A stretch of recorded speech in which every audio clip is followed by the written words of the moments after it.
Podcast.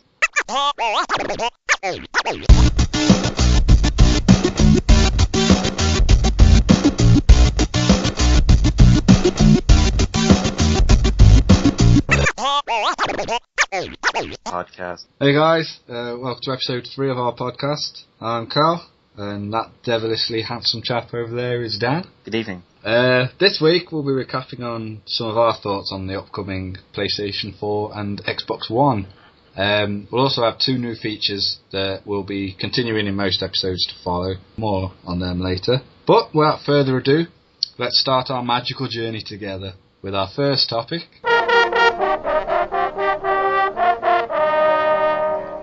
New generation gaming. You idiot. Oh, comic pauses, that's so funny.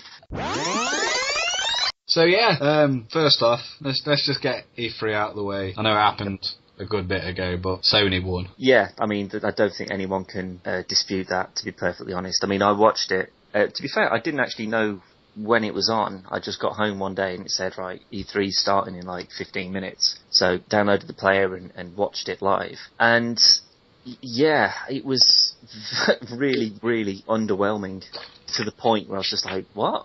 Like, is this your big selling point? You know? A few games that no one's ever heard of and one that's not even remotely interesting? It really seemed that they literally said, alright, these are all the list of things that people don't want, so let's do that. Yeah. And then, on top of, you know, so Sony previously, on their first reveal before E3, they showed you a few games, showed you the controller. Didn't show the console, but to me, that didn't bother me that much, because I'm not buying it for what it looks like. I want to see what it can do.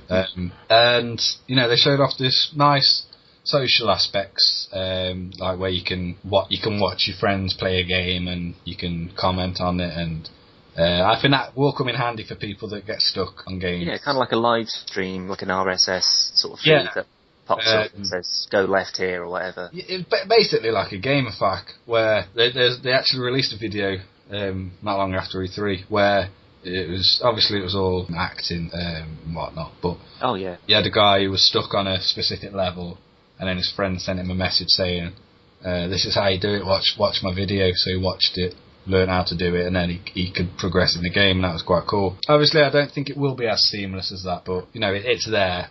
And the power of Gaikai, which is the streaming service that the Sony are using, I think could be something quite impressive. But as long as it's a voluntary service, I mean, something you can just turn on and off, you know, I do like getting sort of stuck on little puzzles and stuff, and if someone I knew just popped up and said, oh, just press that one there, I'll be like, well, for God's sake. So I think it will be, you'll be able to turn it off. I don't think it'll be mandatory. I think it'll basically be the same as whether you choose to be online or not. Yeah, it'd be like sort of backseat driving, wouldn't it?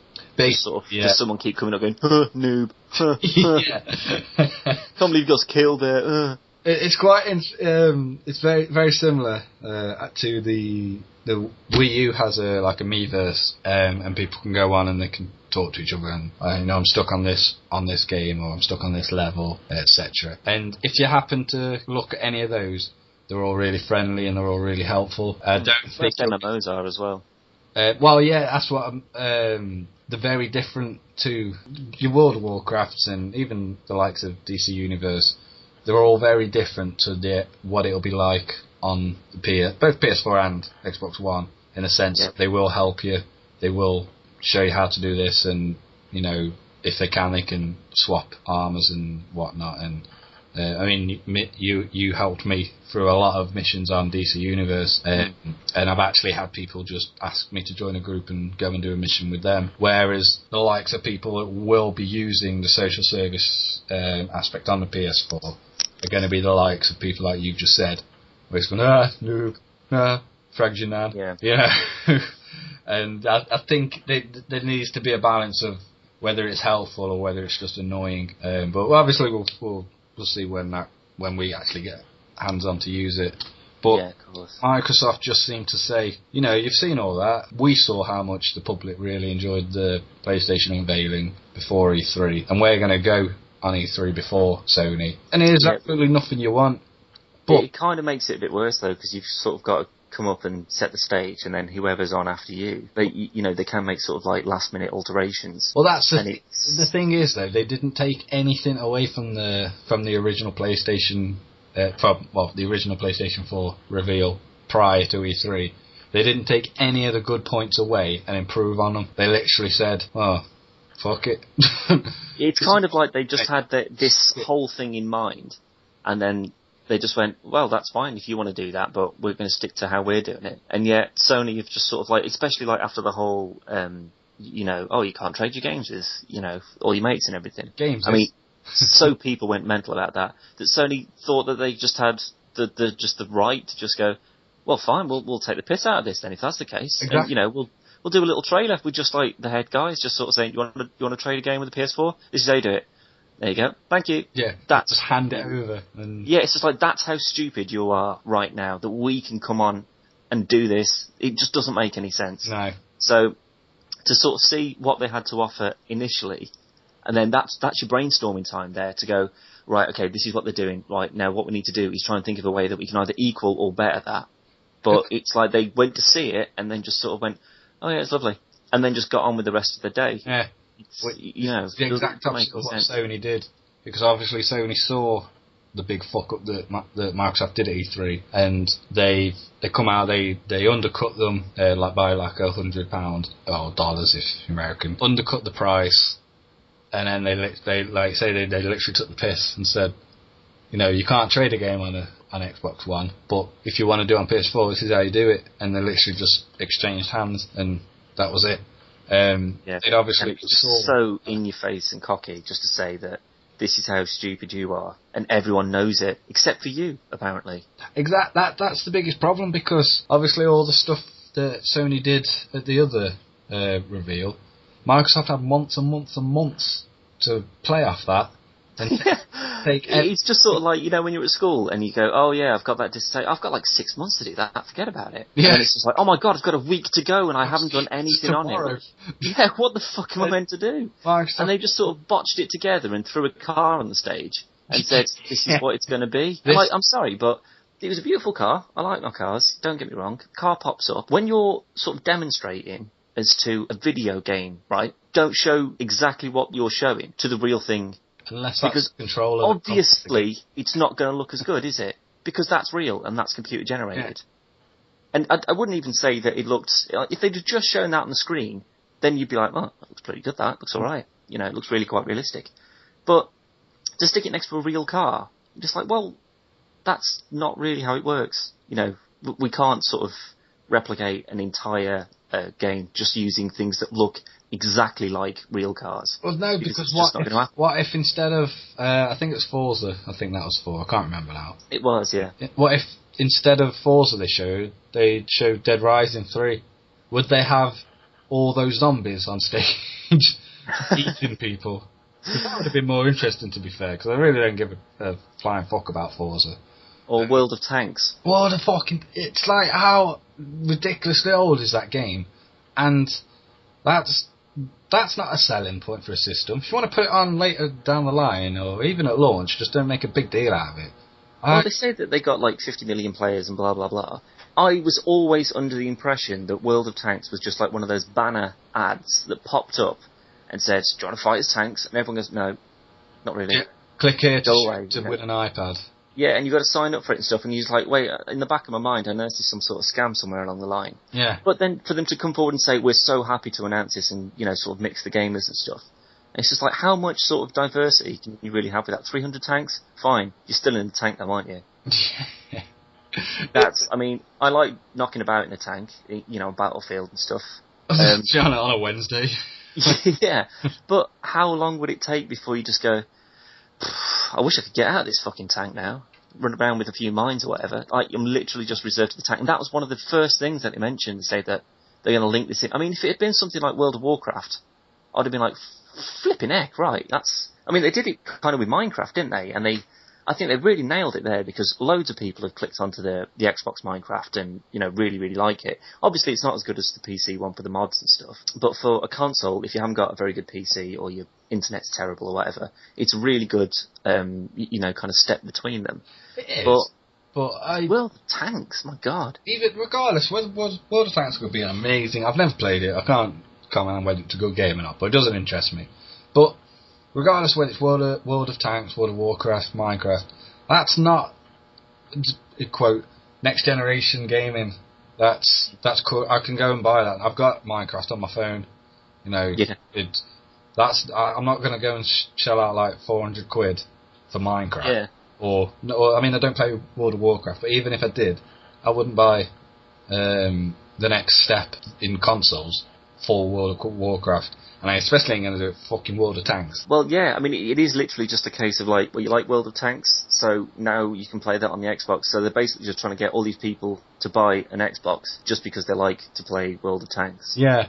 I mean, and that's not enough to spend 400 quid on. I don't know how it works, but how many of those 50 million people are still playing World of Tanks? I don't know. I mean, I don't know what sort of statistics, but is that just how many people have made a membership? Yeah, that's what I mean. I don't know if it works that way or not, so I'll leave that because obviously I don't want to get that hugely wrong. But then, you know, the games themselves, they don't really appeal to me on the Xbox. And yeah, the same thing can be said about PS4. There's not a massive amount of games. I mean, like stuff like The Order, that looks absolutely brilliant.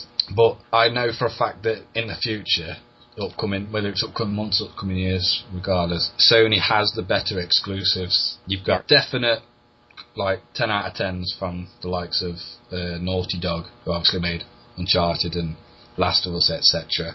And even to the degree where, you know, you're using your PS3 to play Jak and Daxter. I like Jak and Daxter a lot, and I'd love to see PS4 Jak and Daxter, because it could look not breathtaking in the sense of Last of Us, but stupidly bright and colourful. And I'm a big fan of Killzone. I much prefer Killzone to Halo.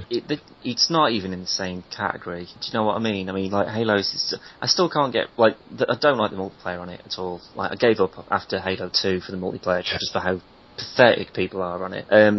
But Killzone 4 is just so much more intense, and you just constantly shit in your pants, because you just like, I know I'm not going to last more than a couple of minutes. Yeah. Because someone is just going to blow me away. And you can't really sort of camp in it and stuff, because there's, you know, big drones flying about, and people have got really cool, I'm trying to remember what it was now, but it was like these little medical drones that fly around, and there was like beacons. Yeah.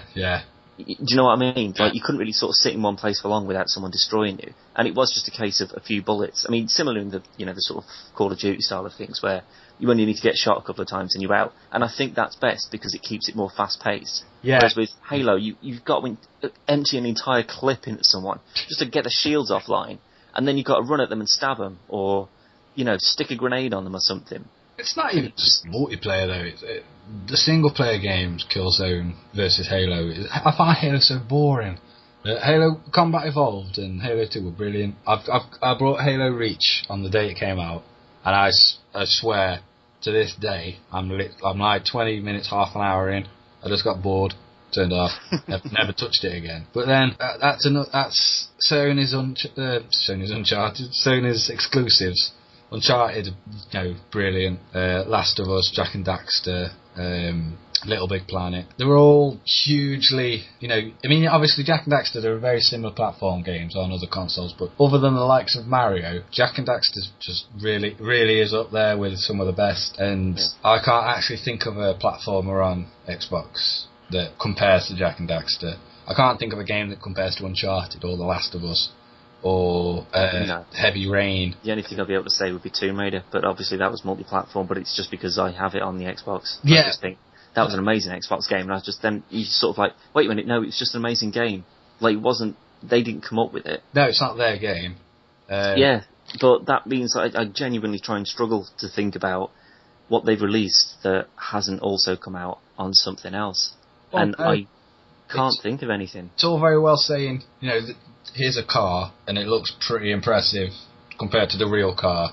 This is Forza. Alright, yeah, it did look very good. But if you put two TVs side by side and hide the consoles, and you play Gran Turismo and Forza, I can't tell you. Yeah.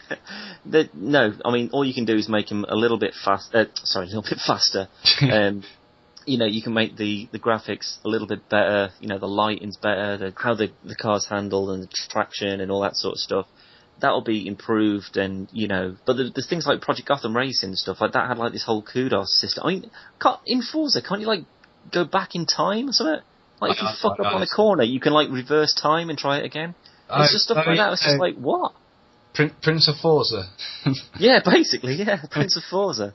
But Gran Turismo at least try and sticks to its roots and just saying it's like a driving simulator. You crash. To try and keep it as true Fix your car. as we can. Yeah. So I mean, if you drive on a track in the game, it's basically the exact same track that you drive on in real life. So all the corners are exactly the same and everything.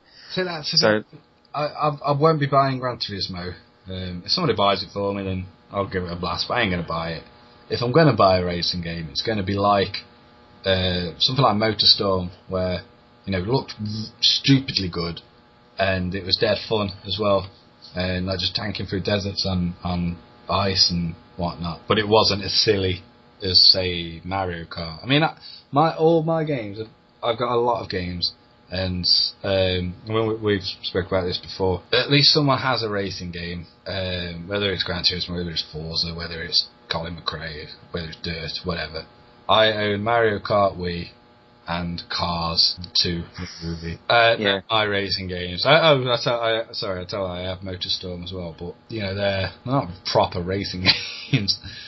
But I honestly can't think of. I mean, if you go through Microsoft's exclusives, got Halo, Fable, Forza, Gears of War. That's really about it. You've obviously got the others like Project Gotham, etc. But if I've got Gears of War, why do I want Halo? There's no real diversity, and where Sony at least pushing out things like Heavy Rain, other than Fahrenheit, obviously, which was on the Xbox, X2, which was Xbox. Amazing. They're Sony exclusive now, and there's nothing like Heavy Rain on 360. And obviously you've got Beyond Two Souls, which is out soon. And these are things that you can't get on anything else. And there's a split divide. You either like it or you don't like it. Personally, I love it. I think Heavy Rain was amazing. Stuff like Shadow of the Colossus and Ico, they're so absolutely stunning games that, I mean, obviously Shadow Ico you can get on PS2, obviously. But there's really nothing like it on 360. And from the looks of what we've seen, there's not going to be anything like it on Xbox One. And I mean, at the moment, I do play my PS3 a lot more than my 360, but that's not because I don't like the 360. I just prefer my exclusives for the PS3. They're much more intuitive. Personally, I think the exclusives are actually better looking than the Xbox exclusives. But that's more so, again, because there's no diversity on 360. You've got certain games, and then you basically got clones of those games, which 9 times out of 10 aren't as good. But I mean, obviously there's a lot of Halo fans, and when they showed Halo 5, everyone went crazy. I mean, when we was watching it, the Xbox One reveal, and you got the bit with the desert and the guys walking through and he's hooded up, and I said to you, I said that this will be Halo 5, and then obviously he took his helmet off, and he took that big monster thing blew the what the fucking had it, his hood. The monster thing blew his hood off and it revealed it was Master Chief. And, everyone went crazy, but it's like, Halo, I don't give a fuck. And it's not even a Bungie. The actual trailer, I didn't like. I mean, walking through the desert looked fine. Sound graphics, Uncharted 3 did it really well. Don't need to go into that too much. But, if he was in his suit, in his power suit, why the fuck did he need a hood? Yeah. Other than to have it whipped back to reveal him as, oh my god, it's Master Chief. It's not. He was in a power suit. Why does he need that? For a bit of extra warmth? Yeah, you could understand if there was like masses of not so much people, but there was masses of crowds and he wanted to stay hidden. He was in the desert. There was nobody there. Yeah, I genuinely don't get it. Other than they thought it might just seem a bit more dramatic. Yeah, and that's actually all it is. I think with the sort of the batshit craziness that people went through, it kind of worked. Oh yeah, it did. Don't get me wrong, it worked. I don't see it like that. I really don't. I just see it as, why the fuck was he wearing that? Yeah. Like if he'd had taken it off, like if his hood had blown down, it's just a guy, and you're like, oh god, I don't know what's going on here. And then like he dug a helmet out of the sand or something, and then stuck it on his head, and you're like, oh my god, that was him. That would have made more sense because he's like, well, he needs the hood to get all the sand out of his eyes. Yeah. But he was looking for his suit or whatever. That would make sense for him to walk around like in the middle of the desert with a cloak on. But just so they could have him take it off and just go, oh, look, quick, everyone, it's Halo. Pay attention to this because we've got nothing else that's decent on. You so should have done the work in the mic for him. That's fantastic. But no, there's... I don't know, I mean, honestly, you say about the exclusive thing. I mean, I'm literally just looking at a list of the PS3 and then Xbox 360 exclusives, like not across, literally just what was released on them. Yeah. And there's not, apart from Demon's Souls, God of War, Infamous, Killzone, Little Big Planet, MotorStorm, the one you've got, the PlayStation Move and all the eye stuff that goes with it. Yeah. Last of Us, obviously, Time Crisis. Oh, it's got the Time Crisis on there, of course. All the Uncharted's, Yakuza, never even played that. But other than that, there's just a lot of sort of and Metal Gear 4 and stuff. Yeah. There's just a load of sort of like kind of Japanese sounding ones that I don't think I'd really be into. And Resistance, of course, Resistance. Well, you've got stuff like, I'll come back to that one because I can't actually remember what it's called.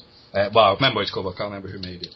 But stuff like Ni no Kuni, if you haven't played Ni no Kuni, I suggest you go and buy it now because it's absolutely phenomenal.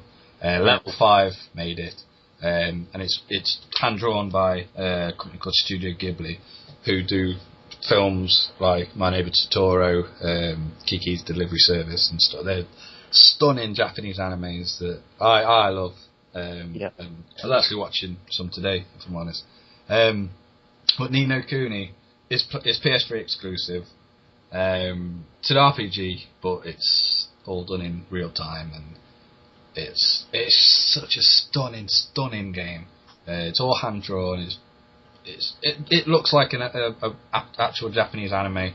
It looks like you're playing a film, and it's funny and it's heartwarming and it's just absolutely amazing. And then I reviewed a similar game recently called Time and Eternity. And that's hand drawn. That's also PS3 exclusive, and it's a Japanese anime looking type of game, but it's a bag of wang. It was really, really poor.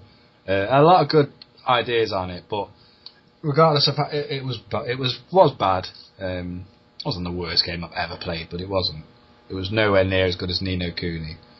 But I defy anyone to find a game on any other platform, whether it's Xbox or Wii or Wii U or PC or Game Boy, etc. Game Boy, DS even. There's nothing like Ni no Kuni. It's just phenomenal, and that's the type of thing I want. I tell a lie actually thinking about it. There is actually a DS version of the game, but it's all done. I think it's done using. There's a character in it called Drippy. I think it's all done using like spells from his book. I've not actually played that version, but Xbox has got nothing like it. And like I say, that's the kind of thing I want coming forward. And the fact that Sony are literally urging developers, saying like, do whatever you want, and we'll get it as long as it's obviously not full of bugs and glitches and it's not offensive to people. We'll put it out. We're going to see a lot more of these type of games, and I'm looking forward to it, if I'm honest. Whereas Microsoft, I know we actually sound like we're proper hating on Microsoft with this. Well, no, I mean I'm trying to be as sort of objective as I can, but I mean I'm looking through their list of exclusives that it's all been put together by someone impartially, I assume. But I'm looking through, and quite frankly, there's only a few that I know of, and then even fewer that I've actually played. Like Bullet Witch, I bought that. I mean, when was that released? 2006ish it was. I bought that, and it was just the worst game I'd ever played. Yeah. I mean, on the level of Bayonetta, because I fucking hate Bayonetta. It's just that sort of like, I just don't get how they work these games. Like, the stories on them just don't make any sense. See, I'll argue that. I don't hate Bayonetta. I prefer it to, say, like the new Devil May Cry. But no, both of them. I can't stand them. They're just completely nonsensical. I mean, I think that's probably why people like it, because it's just crazy over-the-top action, but I don't want that. I really don't. If it was cheaper, say they release... I mean, I know there's still obviously a big budget for these type of games, but I wouldn't be happy with paying £40 plus for the likes of Bayonetta or Devil May Cry. I mean, I bought Devil May Cry 1 and 2 on the PS2 when they come out, and I loved them. They were brilliant. But a few years ago, I don't know what I was reading, but I was reading something, and the original Devil May Cry was actually originally Resident Evil 4. And they started and they made it, and they decided to change the whole survival horror thing, but it was too fast paced. And then they decided to chuck in like juggling combos and see all that. I just don't like that. Well, yeah, but can you imagine? I mean, I love Resident Evil 4; it's such a good game. But if that had turned out to be Devil May Cry, as much as I enjoyed it back, I mean, I was pretty young when Devil May Cry came out. Well, I say pretty young; I was in my teens. Like, I'd have been very, very unhappy if that had been Resident Evil 4, because that would have been appalling. To go from Nemesis to that would have been or just would not have been happy. But no, everyone's saying now, obviously, Microsoft have gone back on the whole DRM thing. Everyone's happy. You know, all the people that said, "Oh, I'm never going to get one," they're now going to get one because, you know, Microsoft are good again. I personally am not buying it. I won't get an Xbox One for a good while. Not because I hate it, but A, there's no games that I particularly want for it at the moment, and B, I mean, like I'm a father now. I can't just go spending money willy-nilly. I'll be getting a PS4, and my partner Zoe, she actually wants a Wii U, so that will be our new generation of gaming for the time being. If they stick with the no DRM thing that they were going on about, then I might pick up an Xbox One further down the line, but up to now, I won't be getting one. Like I say, mainly it's because of there's no games that I want. And if I don't want to buy an Xbox One to watch my TV. My TV does that, you know. Yeah. It's the whole, but you know, you don't need to use your remote. I don't care. I'll use my remote. It's much quicker. My tablet changes my TV. I've got my tablets hooked up to my TV, my PC, my surround sound, my iPod dock. It's connected to everything, and I can control everything with my tablet. But I don't, because it's quicker to just use the remote. There's no point. For like the first week or so, that was all I did. And it was like, I'll see what else is on. I'm like, I'll do that, thank you very much. And get the old tablet out, flick through and whatnot. But, you know, it's not hard for me to go input HDMI 2. Done. Like, I don't want Xbox HDMI 2. And I actually can't, because there's only one input, isn't there? Which would be for your cable / Virgin / Sky / UView, whatever box you've got connected. I don't care about any of that. You know, my TV does that already. Yeah, I think they're fine as sort of like kind of your standard luxury features now. And it's just like, well, obviously it will do all this. And people go, well, yeah, fair enough, don't need it to, but whatever. Don't try and sell it on that, though. It doesn't. Doesn't do it. That's not the point. I mean, the Kinect 2 is like now a standard feature, and you have to buy that with it, and you won't. I don't know if it won't work unless it's connected, but it's certainly when you buy it, you buy that with it. It's not an option anymore. And I mean, I bought a Kinect when it came out, not on the day, but probably within the week. Haven't used it really. I sort of used it for voice commands for TV and stuff, and you know, it's sort of like with Kinect Adventures. You play it once or twice if there's people around, maybe, if you're lucky. The Dance Central one, I think that's probably the best thing for it. Any of the sort of like the Keep Fit or dance games, I think they are really, really good for. Only if you've got a dance studio to play it in, though. Because if you play it in an apartment, it's not going to happen. No. It's not gonna happen. I mean, I agree. I mean, I like stuff like Dance Central and Just Dance. And I'm not a big fan of Zumba, but... No, but for the fitness nuts, you know, it's like there's the Nike one as well, you know. And they work really well. But other than the fact that you have to hold something, there's no real difference to the Wii version. And for the price of a Kinect, you could buy a Wii. Yeah. And yeah, obviously the Kinect versions are better technically, but yeah, but I still disconnected mine because whatever was happening on the TV was either drowning out my own voice, so the voice commands weren't working, or because there was dialogue that was happening on the TV show or whatever. it would just start doing stuff off it, because it wouldn't be able to differentiate between your voice and what was happening in the background, because obviously it has to be next to it. So it really doesn't bode well, the fact that you now have to have it and it has to be connected. I mean, I think they have.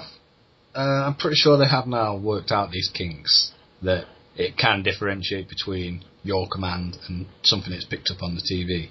But I honestly don't give a fuck about Kinect. It's a gimmick, and it's a gimmick that works well. And out of the three, I mean, you obviously got Wii, PlayStation Move, and Kinect. PlayStation Move is the most pinpoint accurate of the three, but it also looks like a dildo. Yeah. And I don't really want people looking through my living room and see me waving around a dildo. You know, but you know, they're all gimmicks that if I want to sit and play a game, I want to sit and play a game. I don't want to be forced to stand up and, you know, have to move around. I do enough moving around. I just want to sit down and play a game. And even the stuff like Mass Effect that uses voice commands and works really well, I don't want to do that. I just want to press it on the controller. It's easy. Well, yeah, I think they sort of, like with Mass Effect 3, I get the impression that they built it in, but they didn't really care about it. Yeah. It's just like, we're not going to, you know, we're going to make our game and we'll sort of have that as an option. So if you want to say the conversation choice, it's up to you, but it's usually quicker and easier, and it works every time if you just select it with a thumbstick and press A. Exactly. It's more, as daft as it sounds, It's more natural. it's more natural. Yeah, absolutely, it is. You just sort of flick and press rather than going, and what do you think, Doctor? And then it's just like, oh, I didn't recognise that. It's like, oh, for God's sake, right, there's my immersion gone straight away. It's exactly Like, you use your controller without really thinking about it. It just sort of, like, you're concentrating on what's happening on the screen, you're not thinking about what the controller's doing. Like, because that's just, you know. When you're playing a game, and I've done it many a time, and I don't know, you're playing fucking Mario or something, and you'll die, and first thing you do is go, fucking jump, Mario, fuck's sake.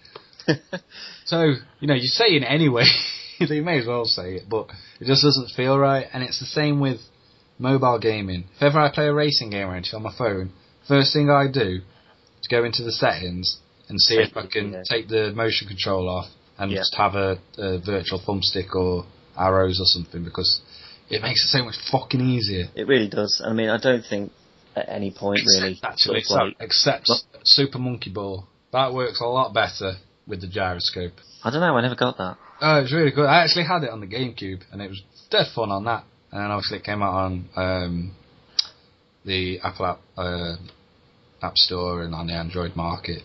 I think it's on the Android market anyway. Could be wrong. No, I think it's just because, like, with a thumbstick, you know roughly where you've got to go. You've got between its sort of standing position and then like like a centimetre to the right. That's the limit. But when you're using a gyroscope on a phone, you're just like, oh God, am I going to undershoot this corner? Like, or you just turn it too far and you just go into a tree. Or it doesn't go anywhere. Yeah. You just got like sort of you haven't really got an idea as to where the sort of the There are a few games that work, if I'm honest. I can't think of many, to be fair. I know this is totally off topic, but what's it called? Oh, I'm going to have to have a look on my phone now, because I've totally forgot what it's called. But it does work quite well with controls, and then if you Dead Trigger, works quite well with the on-screen touch controls. But I synced a gamepad to my phone, so it actually plays even better. I've got a feeling I've downloaded that. What's that one? Is that the zombie one? Yeah. No, you've had Dead Trigger. It's the zombie one, first-person zombie. Oh shit, that one! Oh God, yeah, I love that. No, I still use the gyroscope on that. It's mint. See, I don't use gyroscope on it. I use the touch controls. But oh wait. No. I've got, it's like the left-hand side of the screen is left and right. Yeah. And then the right side is shift. Yeah, no, sorry, that's how I've got it set up. But yeah, like that's how I've got it set up. So the left-hand side of the screen is move, right is fire. Yeah. Especially when you get all the weapons and stuff. That minigun, my God. It's a really good game. It is, I love it. It's manageable with the on-screen controls, but after syncing my gamepad to it, it makes it even better because it feels a lot more natural. Same with GTA Vice City. I've got that on my Note 2, and that plays really well. Driving could be better, but once you've synced your gamepad to it, it plays just like the PS2 version, and it actually looks slightly better because they have upscaled the graphics a little bit. True, but maybe that's just because we're of a generation where a controller has always been needed. Like, yeah, I feel more natural with a controller in your hand rather than waving your arms about. But for kids these days, maybe the Kinect is a bit more easy to use. There'll be people that'll buy it and people that love it, but at the end of the day, for me, there's been very hit and miss. Yes, Kinect's mandatory. No, it's not. Yes, it is. It is for some things. They have actually come out and said, you've got to have Kinect. I'm going to assume that because it comes with the Xbox One, that it is going to be mandatory. And if that is the case, then I really, really don't care. There are reports that originally the PlayStation Eye did come with the PS4, but to make the undercut happen, they had to take the camera out, which makes sense. Well, yeah, because for the exact reason that not everyone wants to use it. Not every game can implement it. But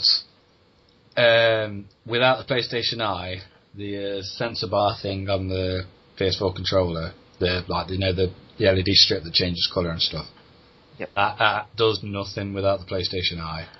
So you've basically just got an LED on the front of the controller for no reason. But that's fine, because that's still an option. If people go, well, I want more out of this than just having, just playing it as it is, I want to have the touch thing, then they've still got the option to go out and buy it. So, it might take it to sort of the price of buying the Xbox One. Well, it's still cheaper. It's only like £60 anyway. Oh, is it? Oh, well, there you go. So, but it's still an option, rather than saying, well, you've got to buy it. There's no way around it. You've got to buy it. It's the same as the actual layout of the dashboard on the 360, where games are... obviously they've gone up again, but they did put it last. Yeah, that really annoyed me, that did. Apps and films and stuff. Yeah, it's all very well and good having them on there, but it's a gaming console. It's not a Netflix player. It's not a music streamer. It's a games console that also does these things. And yeah, I think they are sort of forgetting the roots. They say, "Oh yeah, we're all gamers. We all play games." It's like, really? Do you? Are they on an Xbox? Is that what you're thinking of? We all play games. We love our PS3s. Yeah, we've all got PCs. It's something that Nintendo have been slammed for. They brought the Wii U out. It was too late. This is what the Wii should have been, because it's the first of the 8th gen console generation. But as soon as PS4 and Xbox One come out, it's literally the bottom of the pile, and it's exactly how it was with the PS3, 360, and Wii, in the sense of PS3 and 360 absolutely obliterated the Wii in terms of specs. It wasn't even HD, for fuck's sake. Yeah, but not in sales though. No, they absolutely obliterated PS3 and 360. But yeah, you couldn't get them for up to probably, I'd say, a year after its release. Still couldn't get them. UK supermarket Asda, they've actually stopped selling Wii U's because they have too many left in stock. So they've actually took them off. You can still buy them off the Asda Direct website, but you can't go in store and buy them. All right. Because they haven't sold nearly as much as they thought they would. Which, that's not a great sign of things to come. But Nintendo did come out and say, this is for the hardcore gamer. We are going to bring out games that you want. But we're also going to be bringing out, like party games and stuff that people who bought the Wii was enjoying. So you basically got the best of both worlds, and I think games like Zombie U, I think that looked brilliant. It wasn't as good as I wanted it to be, but it was still pretty fun. And obviously you got the new Legend of Zelda game, Wind Waker HD remake, which looks fucking mint. I love Zelda, and there's actually going to be a new Pokemon game on the Wii U. So yeah, but it's still sort of flogging a dead horse. So it's just like, well, people like Zelda, people like Pokemon, people like Mario. They still play them, so we'll keep making games of those. And the originality is sort of just disappearing slightly. Cause it's just like, well, you're just sort of rehashing the same things. They did the innovation thing. They came out with the Wii, and that worked. And now the Wii U isn't going as well. They haven't got any other choice but to bring out the big guns that they know are going to sell. They know they're going to sell a lot of units when new Super Mario Bros. U comes out, when the new Pokemon game comes out, when the new Zelda comes out. They know they're going to shift a lot of units that way.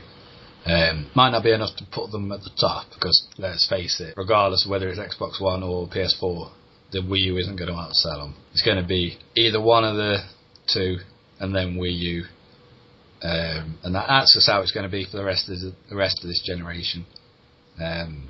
They've already shot themselves in the foot by coming out. They came out too late in the last generation, and they've come out too early in this generation, because they literally came out, their 8th generation console was the same specs as the last generation. But that's what they've done. That's exactly what they've done again, though. Yeah, and they literally duplicated it. And they had that head start, but they didn't sell many units. And it's at a time before the 180 from Microsoft, I had a feeling the Xbox One was going to go very, very similar way. Maybe even similar to the Dreamcast, where, they've come out, they've revealed all this stuff. Everyone was hyped as fuck about the Dreamcast. I was so excited. I actually loved my Dreamcast. And then it came out, they sold shitloads of units, and then the PS2 come out, and literally killed it. Literally shot it dead in the head. And I had a sneaky feeling that the Xbox One was going to go down a similar route. Since the whole DRM thing's come about, and they said, no, actually, we're going to take it off. You can't trade games. You can't do this. You can't do that. And everyone's like, oh yeah, Microsoft, brilliant again. But to me, that literally says, like a week or so before, they said, no, we're not going to change our mind. You're going to see we are right, and you're going to enjoy it. And then like a week later, they said, actually, no, fuck it. Sorry, you can change your games. Actually, we'll change our minds. Don't matter. And that doesn't say that you're happy and you believe in your product. That says, actually, I think we've shit up a bit here. We best change this. And then they've literally sunk into it. And there's, other than the games, there's no difference now between PS4 and Xbox One. And like I said previously, me personally, I know a lot of people disagree, but personally, Sony has the better exclusives. And if it literally comes down to just the games, then Sony will piss all over them. Yeah. I mean, I've always been a 360 fan.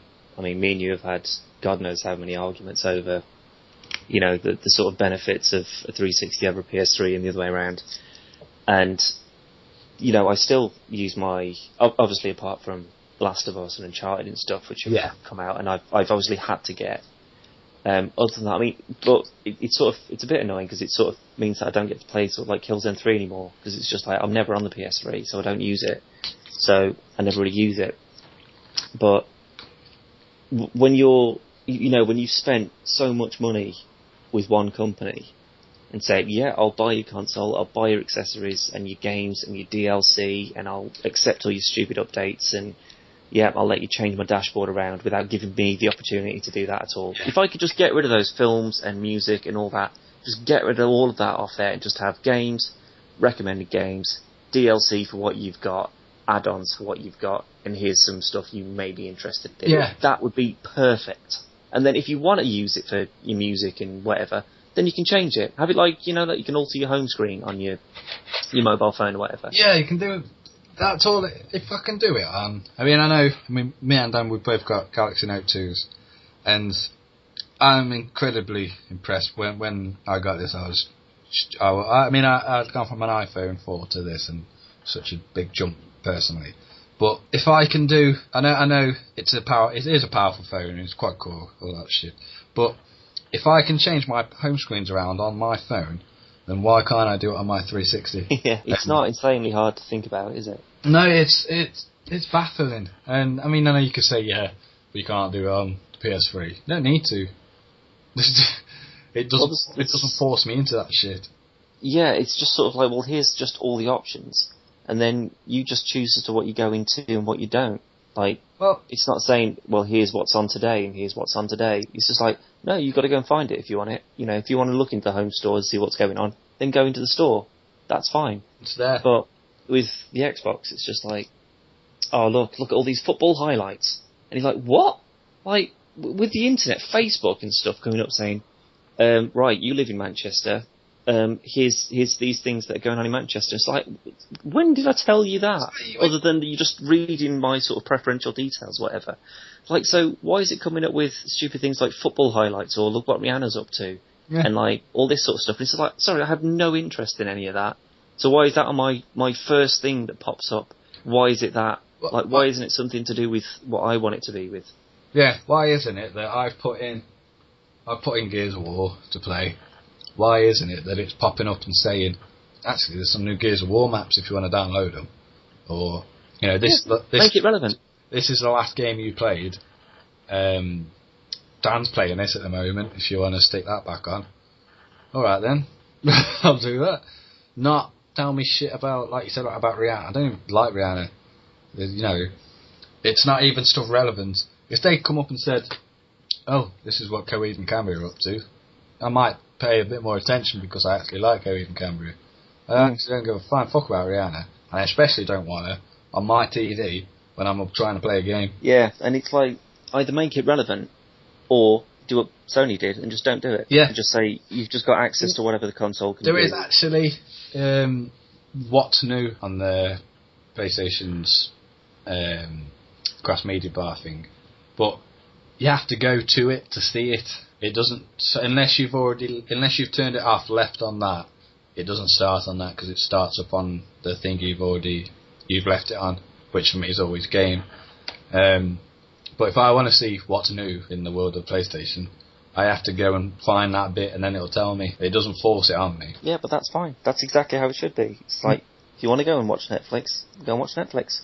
We're not going to throw adverts up and have little love film adverts that just start playing film soundtracks stuff, like if you just accidentally click onto it by mistake. I just think it's just like, because they're trying to make it an entertainment system rather than a gaming console, and then they've got the balls to go outside, onto the E3 stage and go, it's still all about the games. It's like, no, it's not. One of your big things was this whole NFL thing, or NBA or whatever it was. So you've got this huge sports deal. Like, that's not about games, is it? Like, don't come out and say it's just, if they said we're calling it an Xbox One because it's now going to all encompass everything, so it's going to be music, it's going to be your films, it will still have games on it, then you go, well, fair enough, I won't get it because I'm not into that sort of stuff. But because they still want it to appeal to the people who already buy an Xbox 360 for games, then they've got to say it's still all about the games, when clearly it's got nothing to do with it anymore. And the games that they do show are terrible. They say, like you just said, that it's an all-in-one, it does this and it does that. But it doesn't, because in order for it to function as a TV tuner, you need to already have or purchase after a TV subscription service like Sky or Virgin or YouView, etc. So already it's not an all-in-one because it doesn't do it without an additional box. And most people who have got a fairly up-to-date TV, a HD TV, which is what you'd assume people would buy or already have. No, you have to. They're going to be getting It hasn't got a. Oh, yeah, it's only got HDMI, isn't it? Yeah. Only HDMI. Well, there you go. So, I mean, you'd need a certain class of television to even be able to play it on. And most TVs that would have a HDMI port in have already got an internet connection, which means they can already get Freeview and like free television channels and Netflix and YouTube and that sort of stuff on. I mean, like mine, anything app-wise that my Xbox can do, my TV can do. So it's literally the case of whichever's on. If I'm on the Xbox and I want to watch Netflix or YouTube or wherever, I'll use the Xbox. If that's not on, I'll do it on the TV. So that's fine. But I wouldn't choose one over the other. It's just literally the convenience of whichever one's on first. If I sat in my chair and there's, I don't know, me and Dad are both very big fans of the YouTube series Two Best Friends. And if I've sat in my chair and I think, oh, actually, they're going to be putting a new episode on today, I'm not going to get off my chair and turn either my Xbox or my PlayStation on, or even my TV or my PC, because I can just watch it on my phone and I haven't got to move, I haven't got to do anything. It's just there. Hit YouTube. Yeah, I do watch an awful lot of YouTube on my phone, just lying in bed. Exactly, because it's convenience. I mean, I could watch it upstairs. I can watch it. That's still, though, that's not something to sell a brand new console that people are going to be spending, £400 on. You can't just go, well, you can watch your Netflix and stuff on it. You go, well, I can already do that. Most phones can do that. Tablets can do that. You've got an iPad, you can do that. So, what's the exclusive about it? What's so brand new that you think that I should spend this much money on? The Kinect 2, fine, I'm sure it's better than the last one. I didn't use it because it was just really annoying me. So I disconnected it. But apparently now if I disconnect it, that's assuming you can. I don't know if it's just sort of like wired into Yeah, it. I imagine you'll be able to disconnect it. Yeah. At least, but still, it would come up with all sorts of warnings, say, right, you can't do this if you haven't got it plugged in. You can't do this. You can't do this. But yeah, no, I mean, you can't really just have the sort of the games that came out and they were like, oh, look at this, look at Halo. That's our big exclusive. No gameplay, nothing about that. It's just a guy walking through the desert. Fair enough, it's Master Chief. Look nice, but it's not, it's not sort of groundbreaking. And then there was Metal Gear. That was the big one. That showed gameplay footage. That showed how good it looked, what you could do, how good everyone looked. But it's not exclusive. Yeah, it's multi-font. Yeah, it says, well, yeah, it looks fine, and you've managed to show it before Sony have. But so what? I can also go and buy it on the PS3, PS4, sorry, which I will do because I'm used to playing Metal Gear on the PS4. But it's on PS3 and 360 as well. And the actual footage that they showed at E3 was taken from a PS3 and 360. What? Right, so they're not even showing it on their own device. That's fantastic. The PS4/Xbox One trailer for Metal Gear Solid hasn't been done yet. That's all compiled from current gen software, hardware. Sorry. Did Sony show it? Because I didn't actually. No, they didn't show it. They didn't. No. Right, so they. Well, that's good. For one, they just say, well, they've already seen what it can do. Obviously, they know we can get it on the PS4, so it doesn't really matter. We don't have to show it. But then it also means that they say, we don't want to show it as it is now. We want to show it how it will be. Yeah. So if they come forward and say, well, this is how it will look on the PS4, and you go, oh my god, that looks 10 times better, then again, they've just fucked themselves. But because they didn't have anything else other than Halo 5 and Metal Gear, apart from Forza, thing that Sony showed a good chunk of Destiny, and they had 3 people playing it, and it was brilliant. But they didn't really show any gameplay stuff. They showed people playing Rome, whatever that was, the Roman thing, and I was because Callum couldn't watch the live stream when it was out. I basically commented it to him on the phone. So I was talking him through it about the whole Halo thing and all that. And when I honestly can't remember what it's called now, but it's like Rome something, or Roman Warrior, whatever the hell it's called. But they were starting to show this and say, right, here's someone playing this game, and this is how good everything looks. And they did this thing, and they were like running up the beach. It's kind of like Saving Private Ryan, but with Romans, which is a little bit strange. And there was like fireballs flying over and ships like being dragged up onto the beach and stuff, and it looked great. And I was like, oh my god, this looks really, really good. And then this Roman that you're playing as starts attacking this guy, and he does a couple of moves on him, and then it's quick time. And I was like, oh, what? And it was literally all quick time combat, and it's just so cheap and so easy. I mean, anything that uses quick time events or quick time buttons, saying press X now to do a finisher or whatever, it's just too cheap and it's just too simple. That's probably one of the things I didn't like about Tomb Raider. I'll be honest, I think it depends on the game. Something like Heavy Rain, I don't think would work otherwise. No, but I mean that's not like press Y to do a super combo. That's just like move the right stick a tiny amount to open the fridge, and it's just like these delicate little movements you've got to do to sort of interact with the environment, not just to progress with the actual story. A lot of them did seem very, even something to the point of The Last of Us, where it'll come up on the screen when your torch is going, so you need to hit the controller with your hand to like knock the batteries basically. Yeah, or the generators. Yeah, things like that, and then But that's such a small element though, like to the point where you can just sort of forget about it happening. No, yeah, because it all feels very natural and fluid. And going back to Heavy Rain, like with the shaving, and when you've got to shake the controller to dry your hair when you've come out of the shower and stuff, that's fine. It seems very natural, and a lot of the stuff at the beginning of the game was actually basically little mini games to get you to grips with the controls, which that's fine. But this, when I watched it afterwards, it bored me silly, the Roman game, and that's. I mean, I can't even remember when Fahrenheit came out. That was still Xbox. It must have been about 2004, 2005. Something like that, yeah. That did quick time events. It was like you had Shenmue on the Dreamcast, and later you had Fahrenheit on the original Xbox. They were like the first to proper pioneer QuickTime events, and now we're in the 8th generation of gaming, and that's what they're showing at E3. Not for me. No.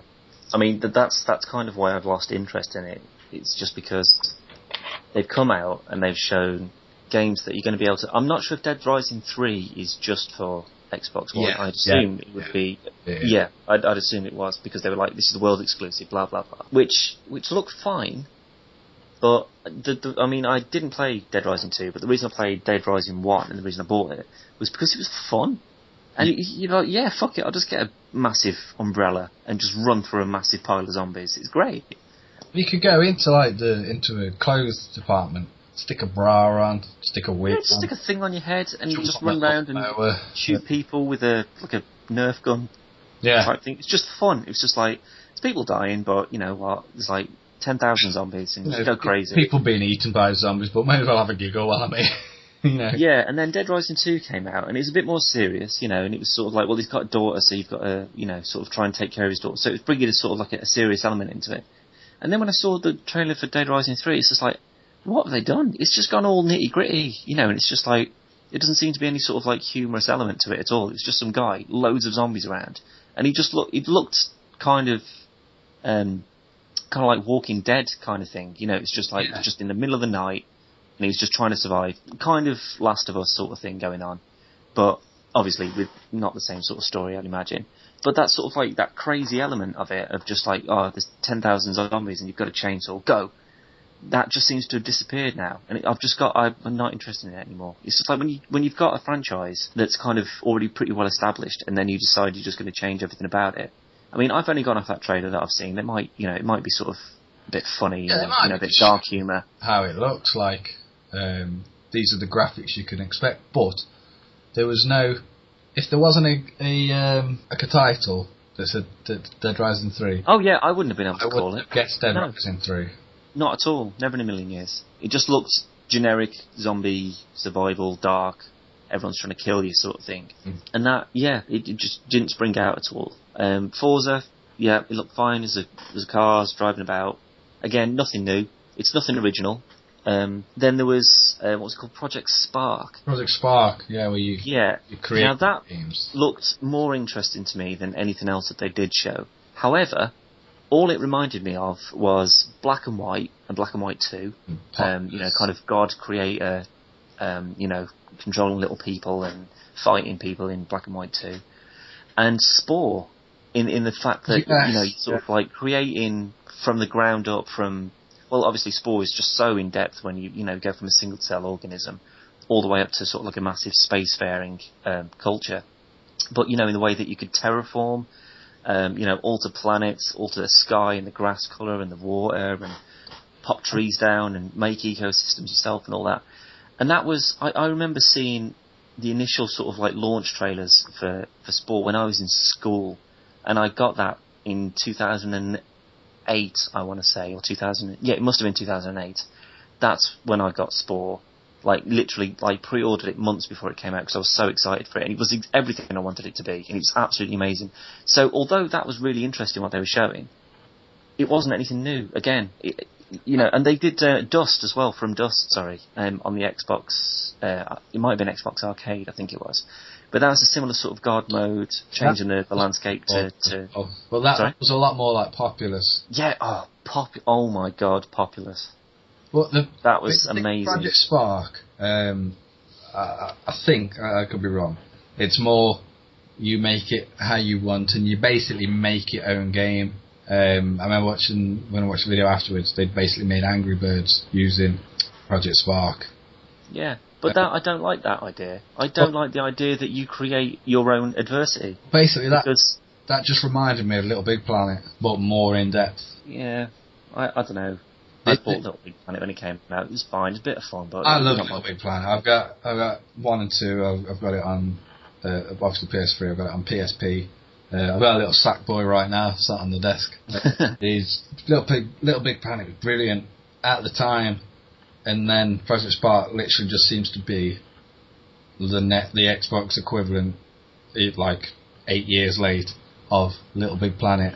And that literally says to me, well, what's Little Big Planet going to be like on PS4? Yeah. I mean, there's some of the things people have made and still making on the universe, community. Sorry, Little Big Planet it's just insane. They've made films.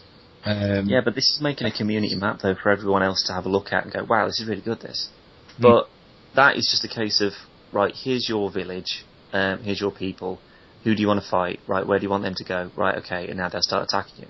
It's just like, what? I don't want to know what's going to happen. Like, I want sort of like Command and Conquer. I want to be able to build up my own shit, and then all of a sudden, oh my god, where do these people come from?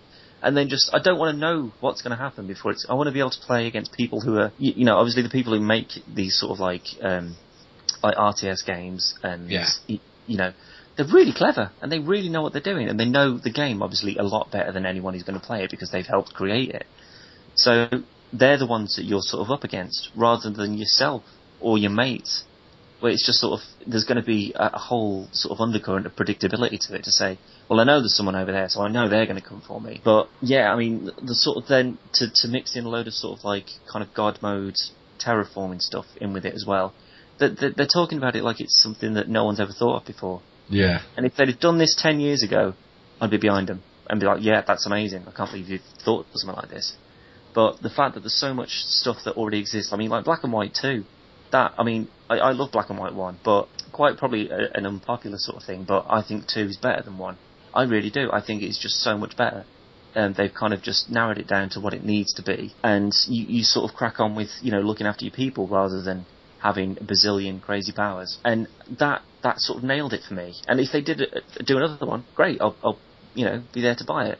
But I don't want a new adaptation of that sort of whole creation type thing when there's just not really going to be as much of a challenge to it. I mean, again, we're obviously only speculating about this, but this is what they've chosen to show everyone. This is them saying, this is how this game's going to be, this is what it's going to do. And they're talking about it like it's this revolution.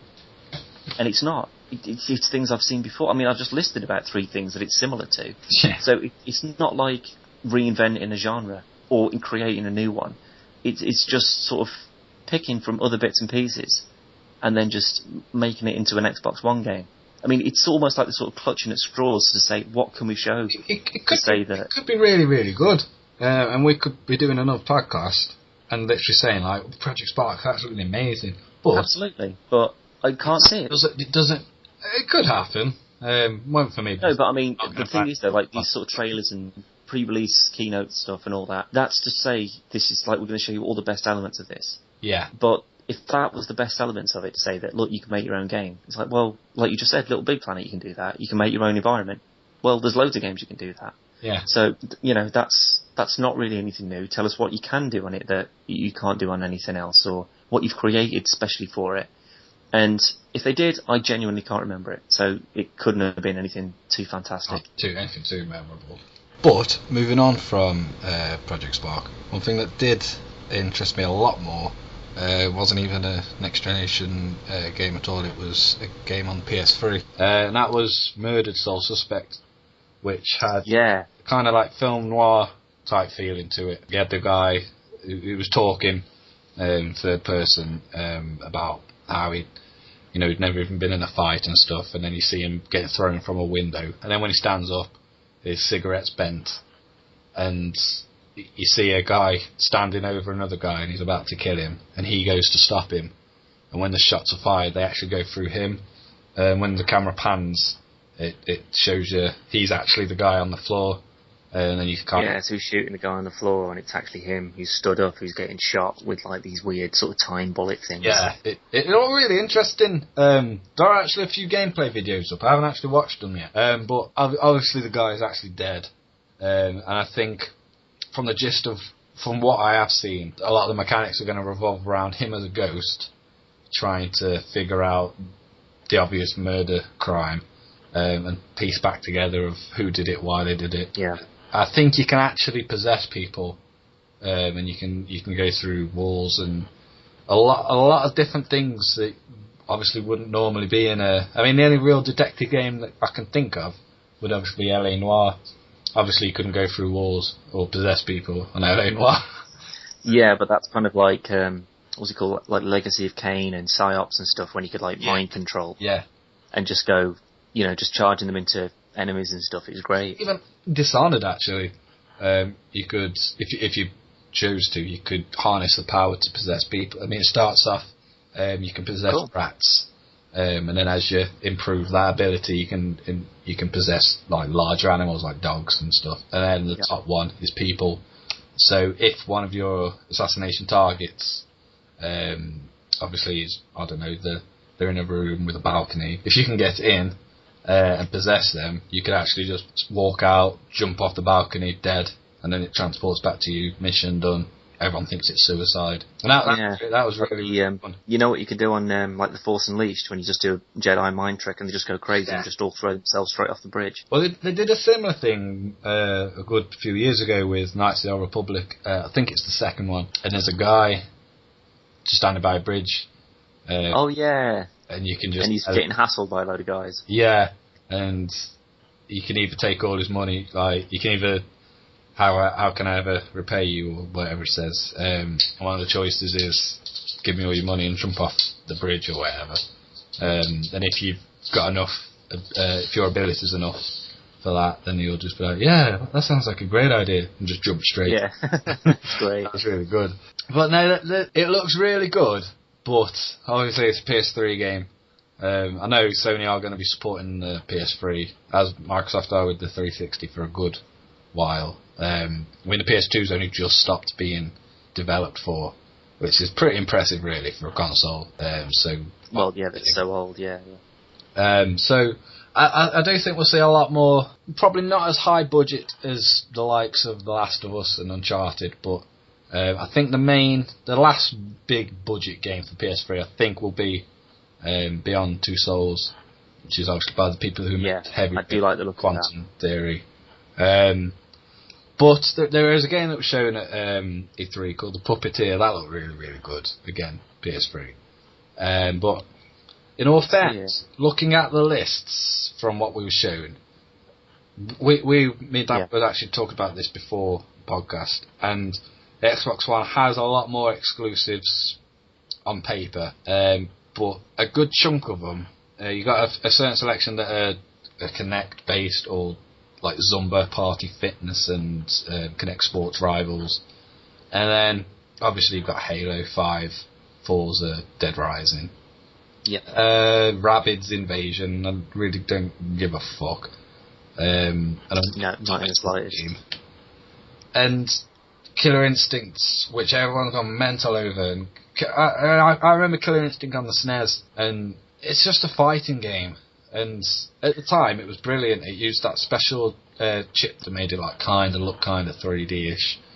And back then, it was brilliant. But now, it's just another fighting game. And the only thing that it's got going for it is it's a free-to-play game. So you'll be able to download it and play it for free. And this and the other. But at the end, it's a fighting game. There's no... Looking at this list, there's no standout brilliant game that looks kind of new.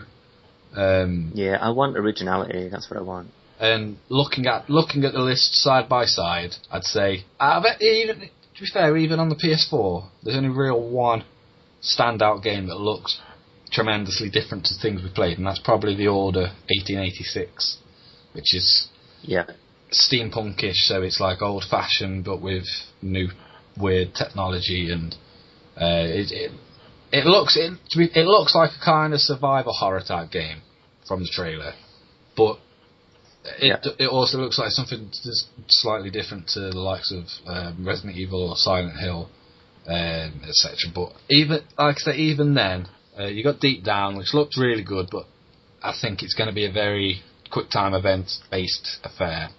Drive Club, which is a racing game, and then Infamous and Killzone, which two brilliant franchises, but we've had a good selection of them already. And in all fairness, Killzone Shadowfall, I think it's the full title, does look tremendously different to previous Killzone games. It's very bright, vibrant, and graphics don't look tremendous. But the only different game I'd say would be Knack, which it looked a very childlike game, but at the same time it did look to be quite deep, and the mechanics that were shown did look very impressive. But Obviously, until we actually get hands-on with any of these, both PS4 and Xbox One games. It is, yeah, it's all just speculation really, isn't it? Yeah, I mean, it could turn out that Dead Rising 3 could be amazing, but up to now, I'm not sold on it, and PS4... No, there's nothing that's been shown where you just think, wow, yeah, that's definitely one to look out for. And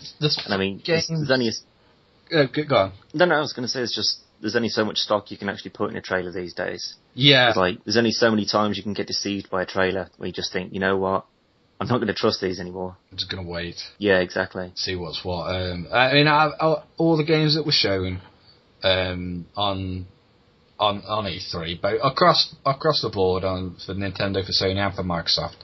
I said 3 games, but there's probably more. But I'm really excited about The Order. That looks really, really good. Killzone, I am a big Killzone fan, so I am looking forward to that. And that's probably it, in all fairness, for PS4 exclusives. Yeah. Xbox One, I'm really not excited for anything at all. And then, obviously, Wii U. Mario Kart looked fantastic. I'm a big Mario Kart fan. And the new Mario Bros. Look really, really good. And then that's literally it for exclusives, and then all the rest is stuff like Destiny and Watch Dogs and the Murder Soul Suspect. Really look forward to that, but again, PS3. Puppeteer, PS3. Beyond Two Souls, PS3. There's nothing proper grabbing me, and I will be picking up a PS4. Quite interesting today. I saw an article for a rumoured PS4 Vita bundle, and it was rumoured to be like $500, which is ridiculously good value for money. And if Sony are going to be pushing this second screen, then that's the perfect way to go. I was looking at picking up a Vita anyway, so if it comes about before I get my hands on a PS4, if I could grab a Vita and a PS4 together, then that'd just be bang on, because that's stupid value for money. You get like a £400 next gen console, and you've got the most powerful handheld console available at the moment, all for under $500. I'm not very smart with maths, so I don't know what that would equate to in pounds, but I'm going to say it worked out about £20 for both. But now I don't know what the currency rate is for that. I should know. I don't know. I'd say it's probably only about like £470, £460 maybe. So you're basically getting the Vita for like £70. I don't know how much Sony are going to lose on a bundle like that. I think you can get a Vita for £100-200 now. I think so. You're going to be saving either way, but how true that rumour is, I don't know. I said from the beginning they should do a bundle, but when you think of the numbers, that's an awful lot of money they're going to lose. I mean, the Vita hasn't done stellar anyway. They've already lost a good, handsome amount of money on the Vita. Not so much as Nintendo did with the 3DS on launch. I mean, 3DS did really poorly, but now it has pulled it back really well. So I suppose it would all depend on how Sony markets such a bundle, really. But I don't know. I'm dead set. I'm 100% getting a PS4. Xbox One, really nothing interesting me at the moment. But at the same time, if somebody says, why are you going to get a PS4? My biggest answer is Watch Dogs. And I could get Watch Dogs is going to be available on PS3 and 360 as well. Yeah, but anyone who knows anything about the game would just wait for it. Plus there's extra content if you wait for the... The Sony have, I think it's like an hour's extra content. So, you get it, if it's a 14-hour game, if you get it if you get the Sony version, or the PlayStation version, sorry, you're getting an additional hours gameplay, which I think is something developers should start doing. I don't want to buy a game and have a code for an extra outfit. I don't care. If I want to change clothes while I'm playing a game, I'll just go and put a t-shirt on myself. Yeah, it doesn't really make too much sense. No, they did it's something they've done with Battlefield 4. It's just like, we're going to give you this free DLC pack, and it's like extra campaign missions or whatever. And it's just like, well, why don't you just... Because, I mean, it's not going to be released for a while yet. Why don't you just put it into the game? Yeah. Why have you got to make it a downloadable extra? Like, just how about you just build it into the game and just give us additional, single player missions? Exactly. I hate DLC. It's pointless. Back in the day, didn't go and buy GoldenEye, and then, a couple of months later they'd be releasing DLC packs. They just made the game and put it in the game, and that was it. Yeah. And I say that I don't hate DLC. Some DLC, specifically fighting games, sometimes they can be quite good if you get an additional character. Sony All Stars Battle Royale were up until this month releasing DLC characters on a heavy basis, but they have stopped now. But some games it's a case of here's a new character, and it's not a new character, it's just a new mask of another character. They have all this different costume, attacks and all that malarkey, and that's pointless. That really, what a waste of developers' time as well as consumers' time. Some DLC's alright, like the Arkham City DLC, they were quite good. But at the same time, there was no reason they couldn't put them into a game, as they did later on, as the Batman Arkham City. I can't remember what it's actually called, but it's like the Ultimate Edition, and it's got all the DLC and everything. And why not just release it like that anyway? Because what? Yeah, I know. I mean, it's like you're saying that about like the additional characters. It's just reminded me of Injustice. Have obviously got a whole extra range of sort of superheroes and whatever that you can download. Guess who they've now added to the roster that you can download? Are we talking recent? Because I actually had one in mind. Yeah, fairly recent. Is it Scorpion from Mortal Kombat? It's bloody Scorpion. Yeah. Yep. Why? In a decent game. The thing is, though... Why? They even worked with... I can't remember his name now, but he actually worked he's an artist for DC. And he redid Scorpion's costume. That's all very well and good, but... there's no reason for him to be there. I mean, I actually think... No. I don't know firsthand, so I could be mistaken here. I think his entrance thing, for like how he comes into this fight, he's literally about to kill Sub-Zero or someone, and then he's transported into this fight between the DC giants, and it makes no sense at all. I love Scorpion. No, it's just porting characters across to try and get a bit more sort of exposure and say, look, now Scorpion's in it as well, so it's got to be good. Ed Boon puts Scorpion into fucking everything, and I love Scorpion. Scorpion's a great character, but he's a great Mortal Kombat character. And I mean, look at DC versus Mortal Kombat, how well that went. Marvel. Yeah, exactly. Marvel versus Street Fighter. That was a brilliant game. I like Marvel versus Capcom and all them standout fighting game. Really, really good. DC versus Mortal Kombat, not so much. Yeah. The idea was there. Good idea. Same as Injustice, the idea was there. But, you got a fight between Harley Quinn and Solomon Grundy. Yeah, and they can just batter each other. Yeah, without, it just doesn't make any sense. It was really. I didn't even bother with the full game. I downloaded the demo. I really didn't like it. Matt played it around with friends, the full version, thinking, well, that was a demo. It might not be 100% accurate to the actual game, and it is. It's full on accurate. Bag of shit. And I was genuinely excited about it. I really, really was. It just shows what people are actually doing with these kind of games, where they sit there and they go, what if we had a fighting game between Batman and Superman? And you go, actually, that could be really, really good. When it really, really wouldn't. We've already got the comics and we've got the films for that kind of thing. In a sense of... Yeah. It's pretty unbelievable anyway. Batman, we had this discussion on episode 1, and long story short, Batman has beaten Superman and he's done it numerous times, but he shouldn't.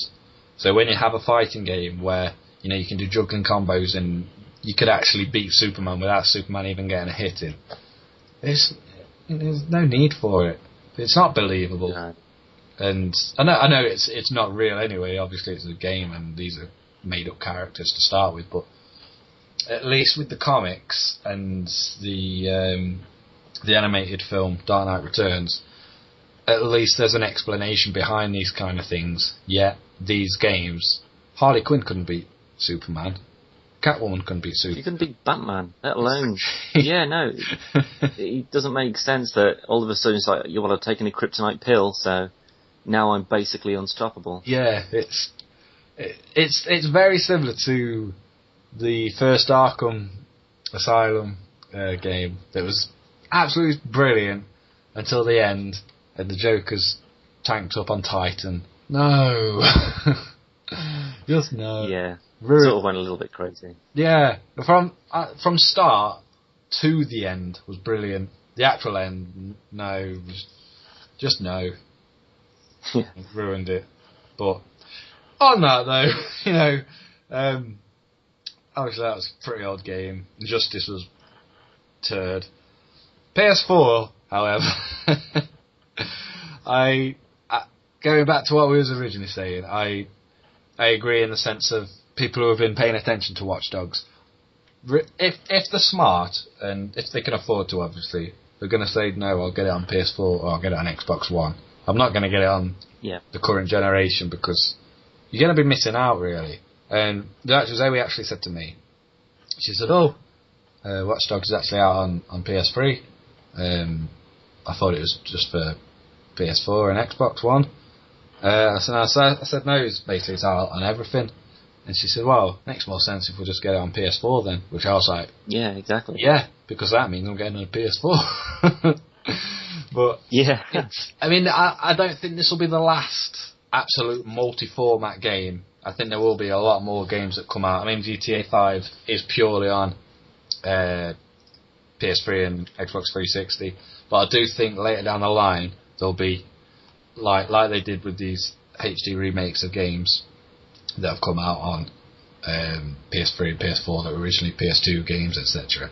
I do think later down the line there will be a PS4, Xbox One version of GTA 5, but I'm a bit disheartened that GTA 5 comes out in the November. Is it November? Oh God, I'm sure it is. I don't know. I don't want it to be. I want it to be a hell of a lot sooner than that. Yeah, I'm sure it might be September, actually. Yeah, I think it's September. But I want it to be enough time for me to play it and enjoy it, and then get a PS4, because, if I've got GTA 5 to play, and then there's a PS4 sat there, I'm going to be playing GTA 5. And I feel I'm going to waste it all out, especially if I pick up a Vita as well. I've just dropped all that money and I'm playing my PS3. It doesn't really say a lot, really. But Watch Dogs looks brilliant. There's not a lot I could say bad about Watch Dogs, having not played it, but genuinely from what I've seen, and I've been watching a lot of gameplay videos, and obviously each time a new trailer comes out, it just looks such a well thought out game. And some of the things you can do are just insane, and the fact that you can hop in and out of people's games and mess with their game as they're playing through, like jump in and you can control the traffic lights and stuff. It just looks amazing. And there's going to be a standalone app as well that you can download on your phone, so you can be doing stuff on your phone while you're on the bus or something, and it affects someone's game. It looks phenomenal, and I genuinely think if you've got the fun, if you haven't got the funds to do it, obviously buy it on 360 or PS3. But if you can afford to, don't buy it for them. Buy it for a next gen console, because you're gonna get so much more out of it. And Metal Gear Solid, actually, that's on everything. But looking at the videos, it looks really good anyway from what they're showing on PS3 and Xbox 360. But I can't even fathom how good it's going to look on the 8th generation. It is actually mind-blowing to think how far it's come. I actually played Metal Gear Solid 1 a few months ago, and it aged horribly. Absolutely horribly. Still really, really good to play, but I literally played that and thought, no, I'm going to have to play Metal Gear Solid 4 because it looks turd.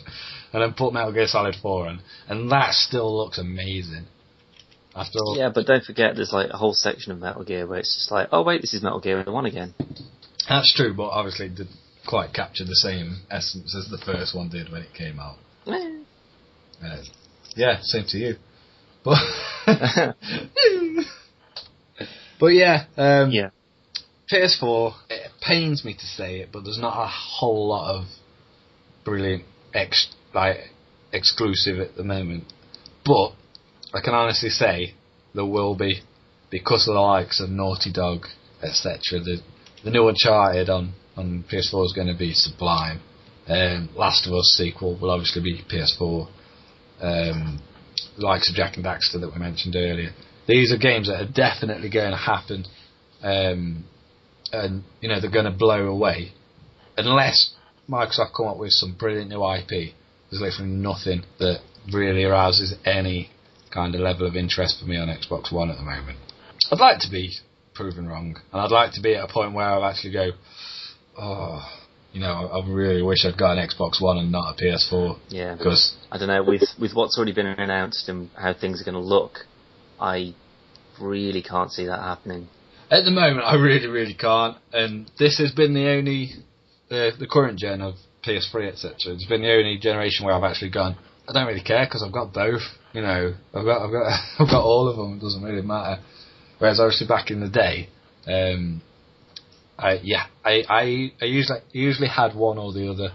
I was lucky enough to have a PS1 and an N64, and I had a Mega Drive and a SNES.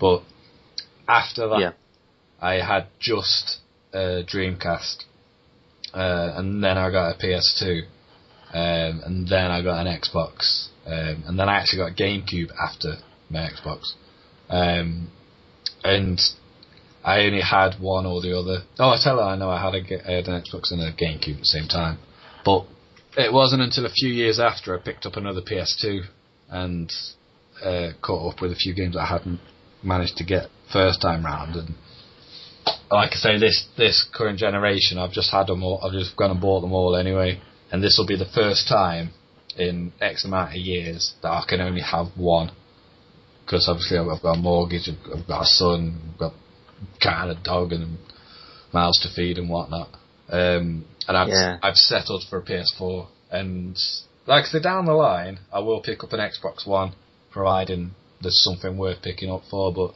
at the moment, picking up a PS4 purely based on Killzone and The Order, but more so on the fact that I know there's going to be a lot of AAA exclusives, and the fact that at the moment I actually play my PS3 more than I play my 360. So on that kind of sense, it does make sense for me to carry on that tradition. But it's not to say, I mean, I'll still pay my 360, and I mean, I got sent Dishonored for review, and unfortunately it was on 360. But I mean, I was playing Dishonored a few weeks ago for like the 15th millionth time because it's a brilliant game. And as we were saying yesterday, there's a sale on it, Steam at the moment that you was talking. Well, yeah, that finished unfortunately, so it's now back up to 221 quid. However, I'd suggest you do pick up Dishonored because it's amazing. Such a good game, really, really good game. Yeah. I think you can still get the actual game itself for like $14.99, so it's not too bad. That's I mean, it's not free, but but well, yeah. Things like that are the only times I really pick up my Xbox now. There's a few things obviously like Left 4 Dead, etc., but that's usually when people are around. I haven't renewed my Xbox Live for about a year now, really. I think the last time I was on Xbox Live was when me and you played Mass Effect 3. And that was a good while ago.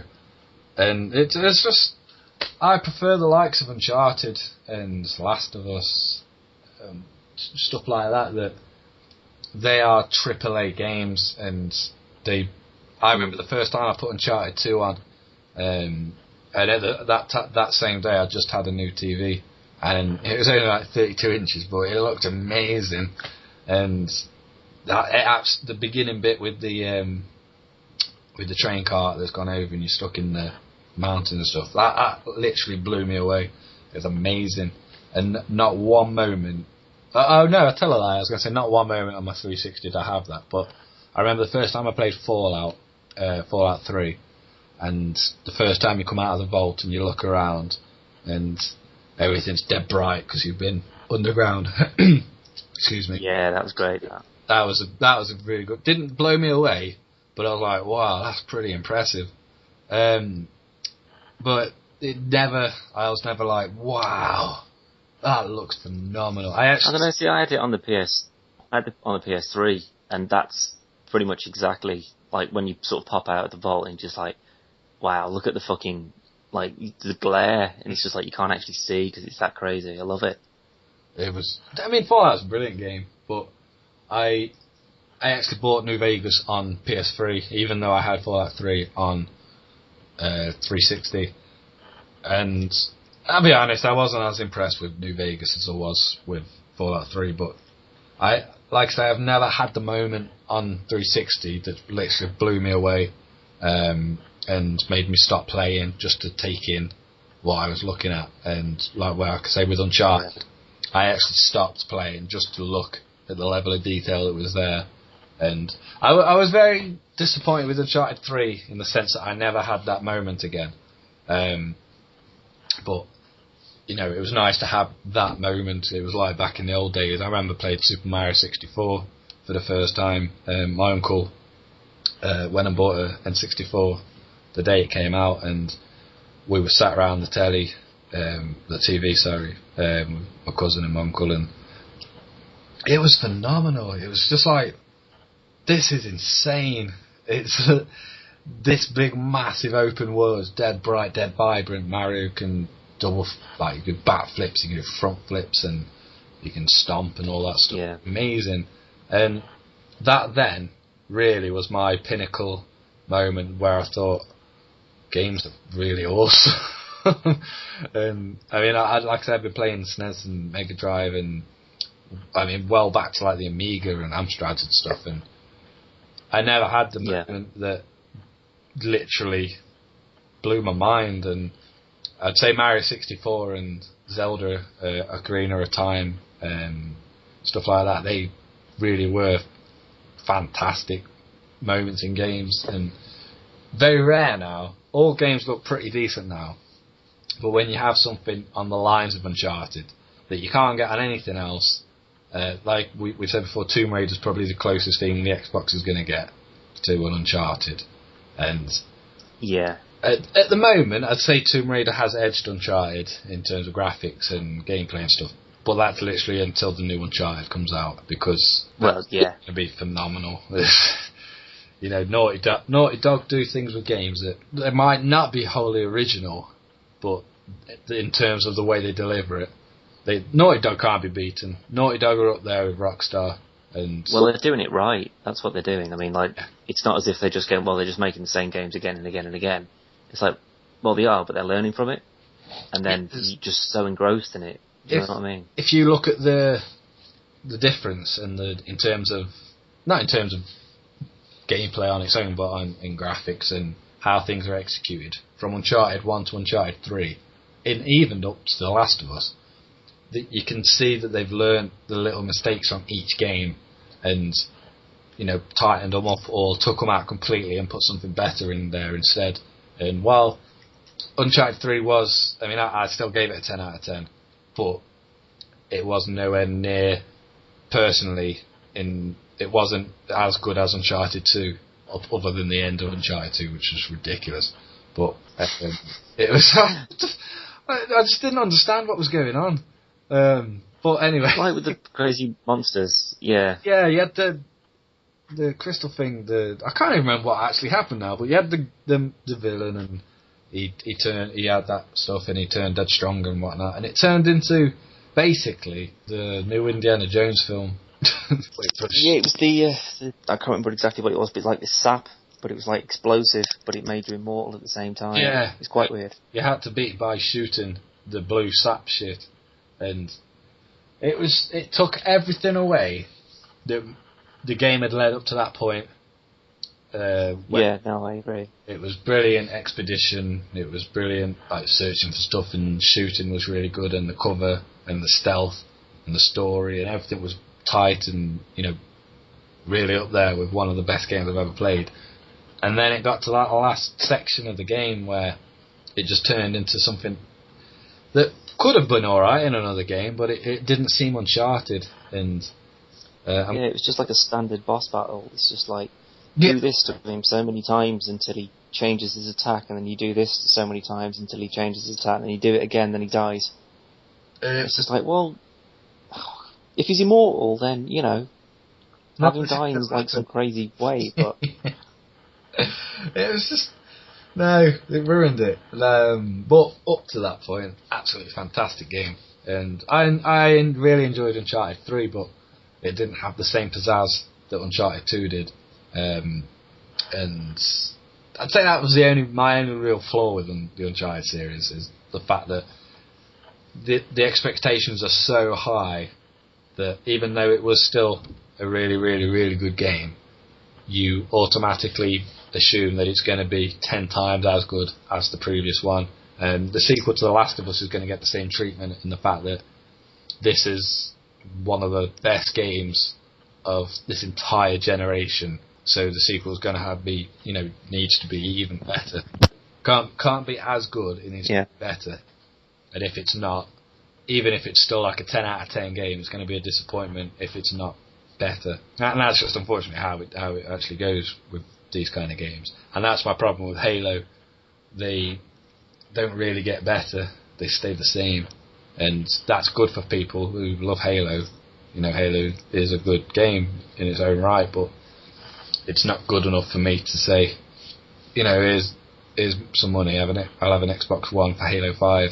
It's probably going to be exactly the same as 1 to 4. And I think the only time they actually did anything different really was ODST, and that was shit.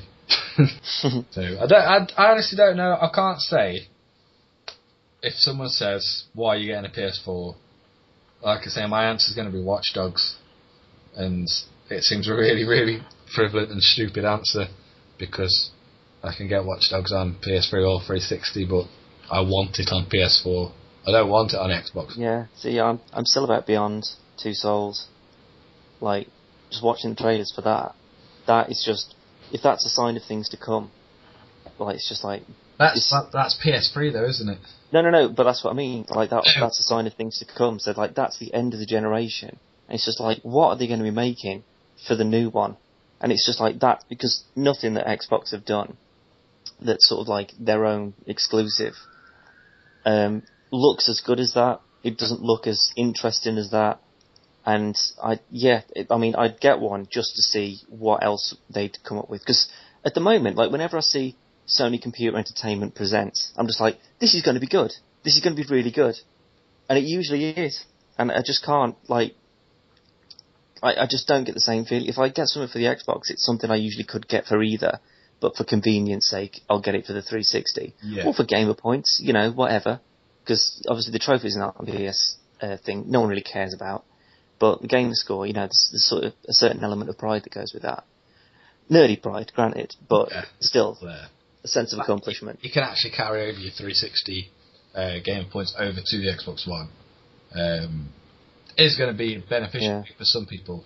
Quite why, I don't know, because you can't play 360 games on your Xbox One. So I think it's literally there for people to gloat and say, I've got 5 million gamer points. Yay!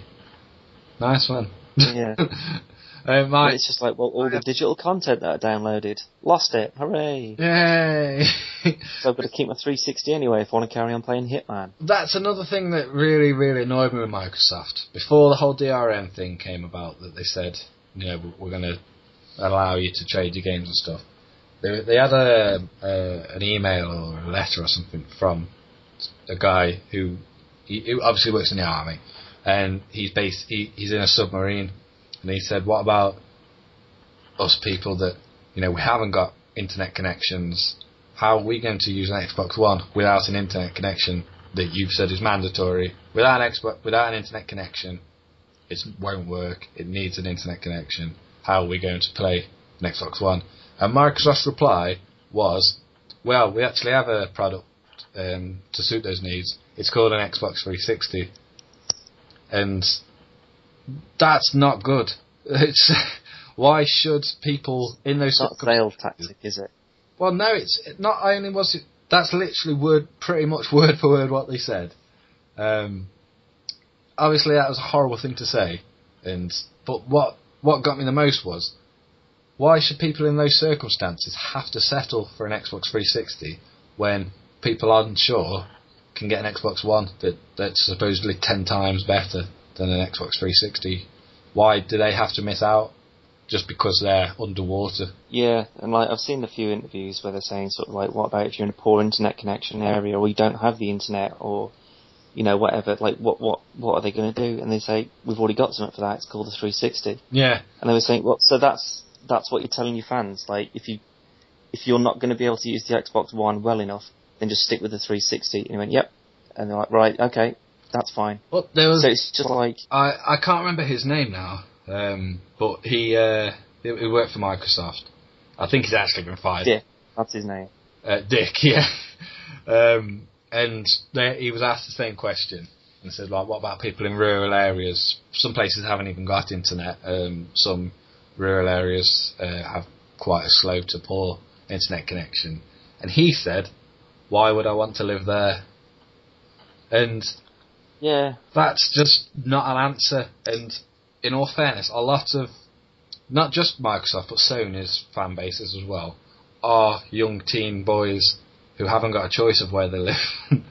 And for them to turn around and say, if you live in an area that has no internet, or has a very limited internet connection, buy an Xbox. Deal with it. Just buy an Xbox 360, or failing that, just buy an original Xbox, or have an Amiga. Yeah, basically any other console that's ever been released or shall ever be released apart from an Xbox One, because they'll all work and ours won't.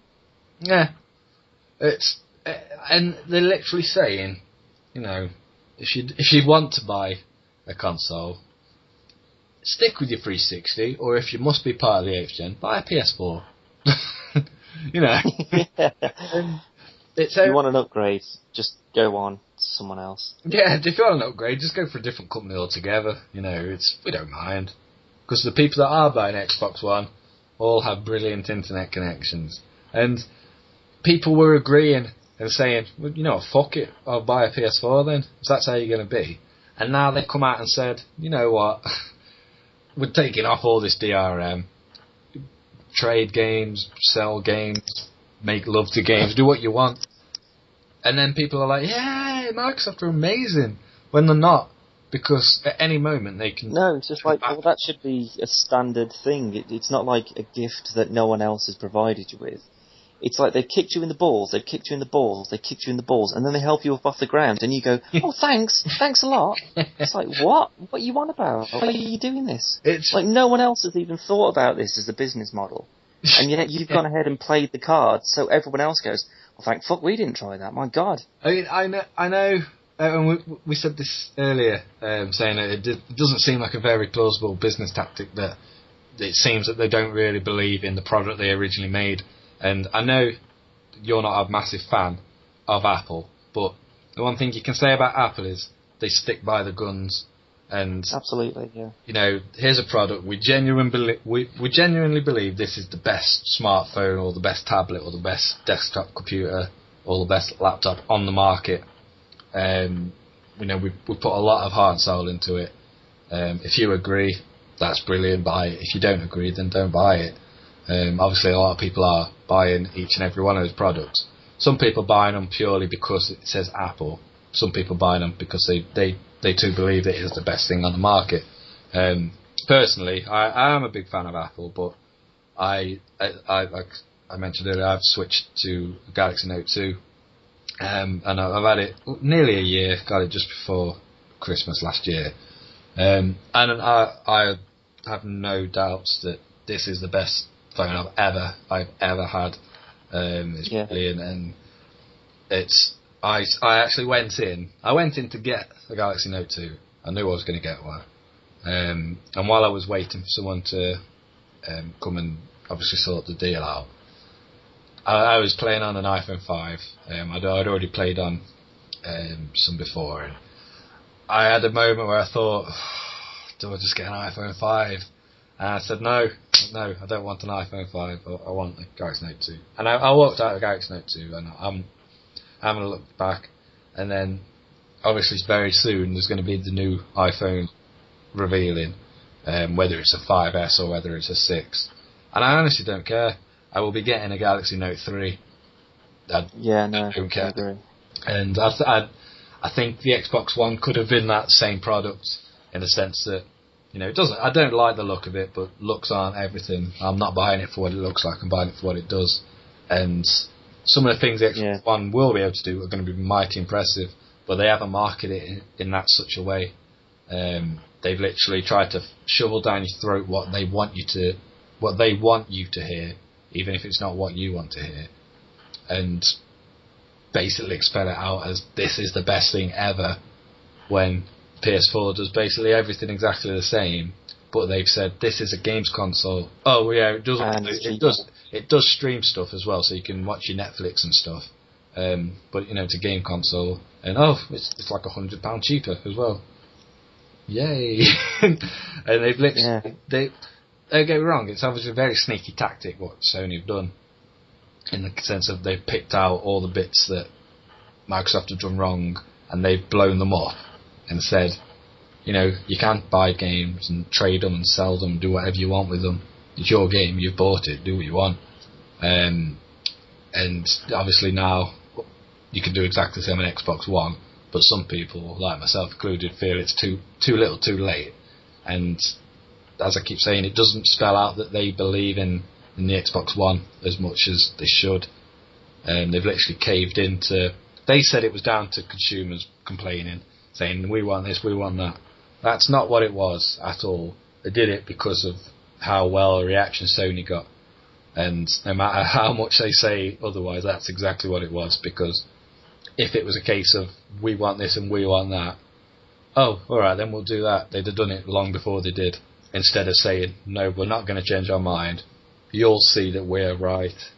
When in fact, they said that, and then like a week later, they said, actually, we believe this is what you want. And in a way, it's kind of sad, because that could have been basically, from the gist that I got from what they were saying, was this could be like a console version of Steam, the way it would work. Because all the things, you can't trade, stuff in second-hand sales and stuff, that's Steam. You can't trade a Steam game, but it doesn't matter, because every now and then you can get a game for like 20p, so it doesn't really matter. But Steam sale, madness. It's just genuine madness. They could do exactly the same for the Xbox One, but instead they chose to say all the bad things and none of the good things, and then obviously ultimately decide to scrap it altogether. And the Xbox One could have been an actual step in innovation, where at some point down the line everything's going to go digital only. It's happened with music, it's happened with films, and it's going to happen with games at some point, but it doesn't have to be now.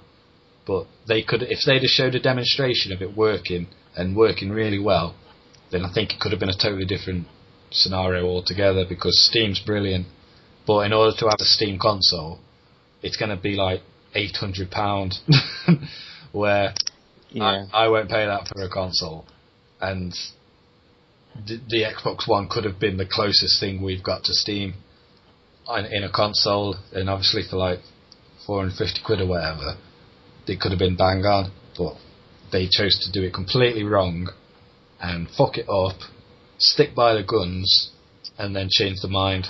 And it's kind of like they just went into the whole thing not knowing anything about the console itself, and it crashed on the E3 show. Yeah, the Battlefield 4 one, yeah.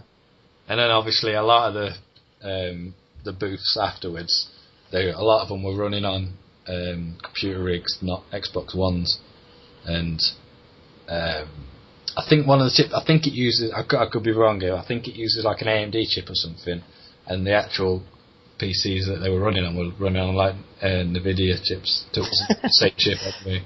And it crashed to a Windows 7 desktop when the Xbox One will use Windows 8.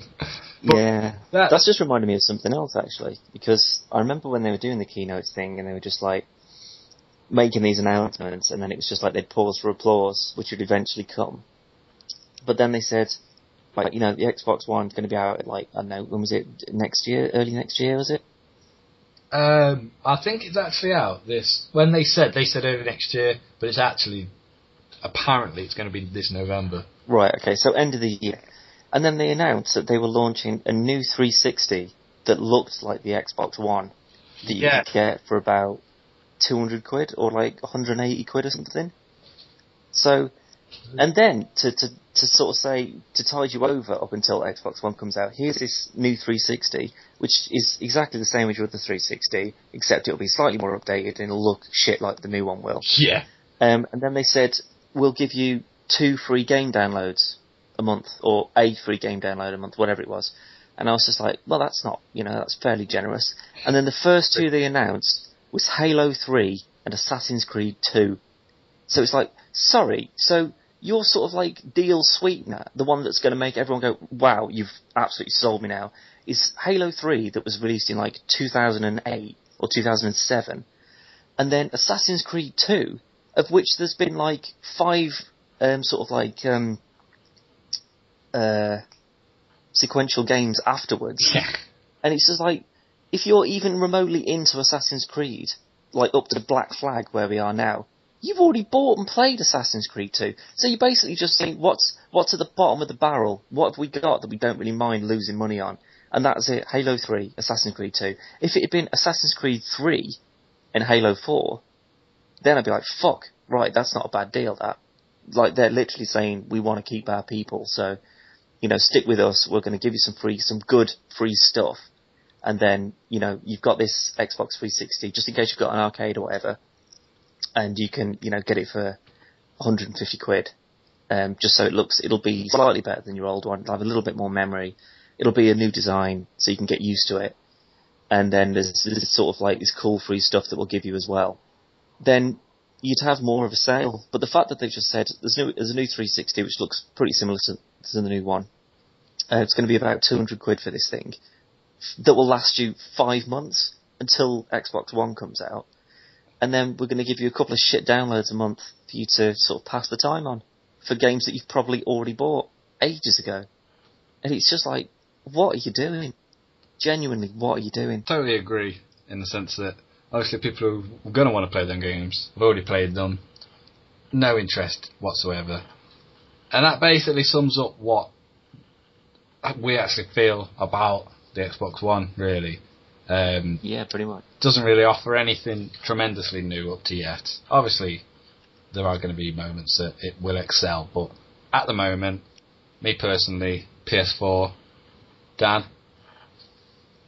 Yeah, I think I'm pretty much on the same page, to be honest. I don't really want to sort of move away from Microsoft, but it is literally like they just kick me in the balls until I've just decided that I'm not going to buy it anymore.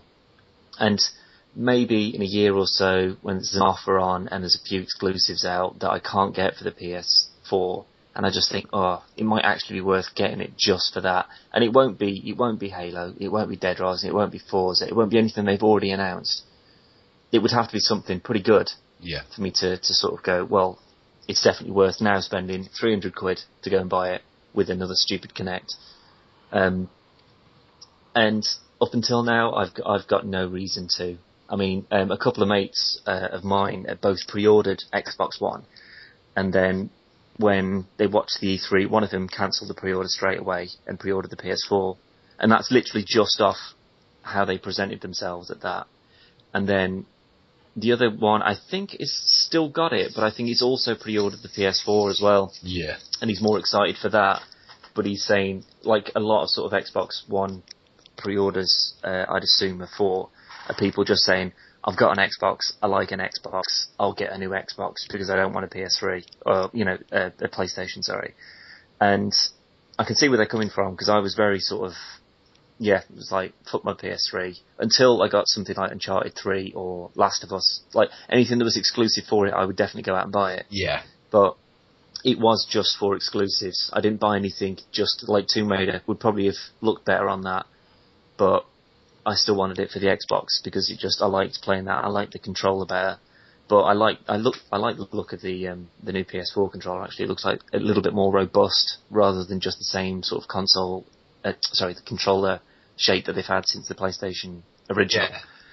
Yeah. They've actually sort of like gone, right, we'll have a little touchpad here, and it'll all be sort of motion controlled and stuff as well. And yeah, it looks really cool. And the Xbox One controller looks like the original Xbox controller in the fact that it's huge. Yeah, they've literally just changed it ergonomically and kind of stretched a little bit. It has got specific rumble feedback in the actual triggers and stuff, which could be interesting. But up to now, yeah, solid PS4. But yeah, no, I agree. It would have to take just something incredible. Like if GTA just went, yeah, we're not releasing it on PS4, it's only going to be on Xbox One. Yeah, something like that. Then that's the sort of thing where I think, shit, now I've really got to give it some thought. But as of this moment, no, they've completely lost me. I'll be chucking. It's the bad planning, the bad presentation, the whole sort of combined shit package. It's a shit sandwich, that's what they are at the moment. And they're trying to force it into our face. That a shit sandwich that you don't want to pay for. And speaking of paying for, this week, Dan was given £7 to go and buy a game. And what game did you come back with, Daniel? I came back with a game that initially I was going to buy because I'm a massive fan.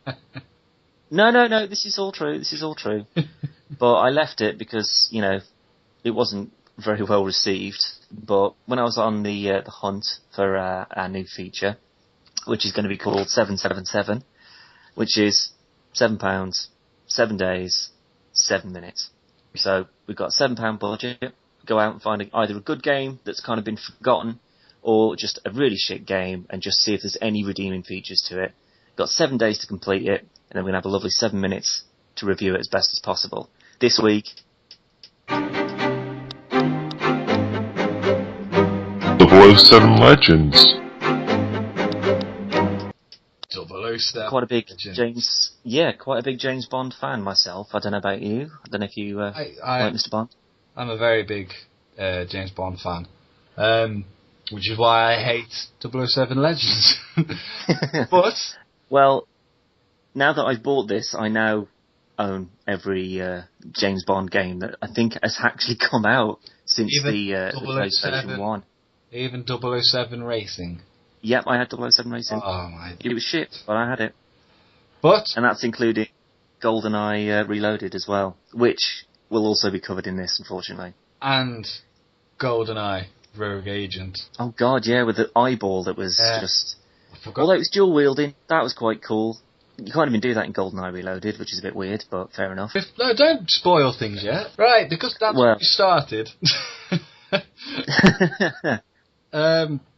Thanks to the beautiful music that you will hear in a moment, that will be the start of Dan's 7 minutes. 7 minutes to review a £7 game that he has played and completed in 7 days.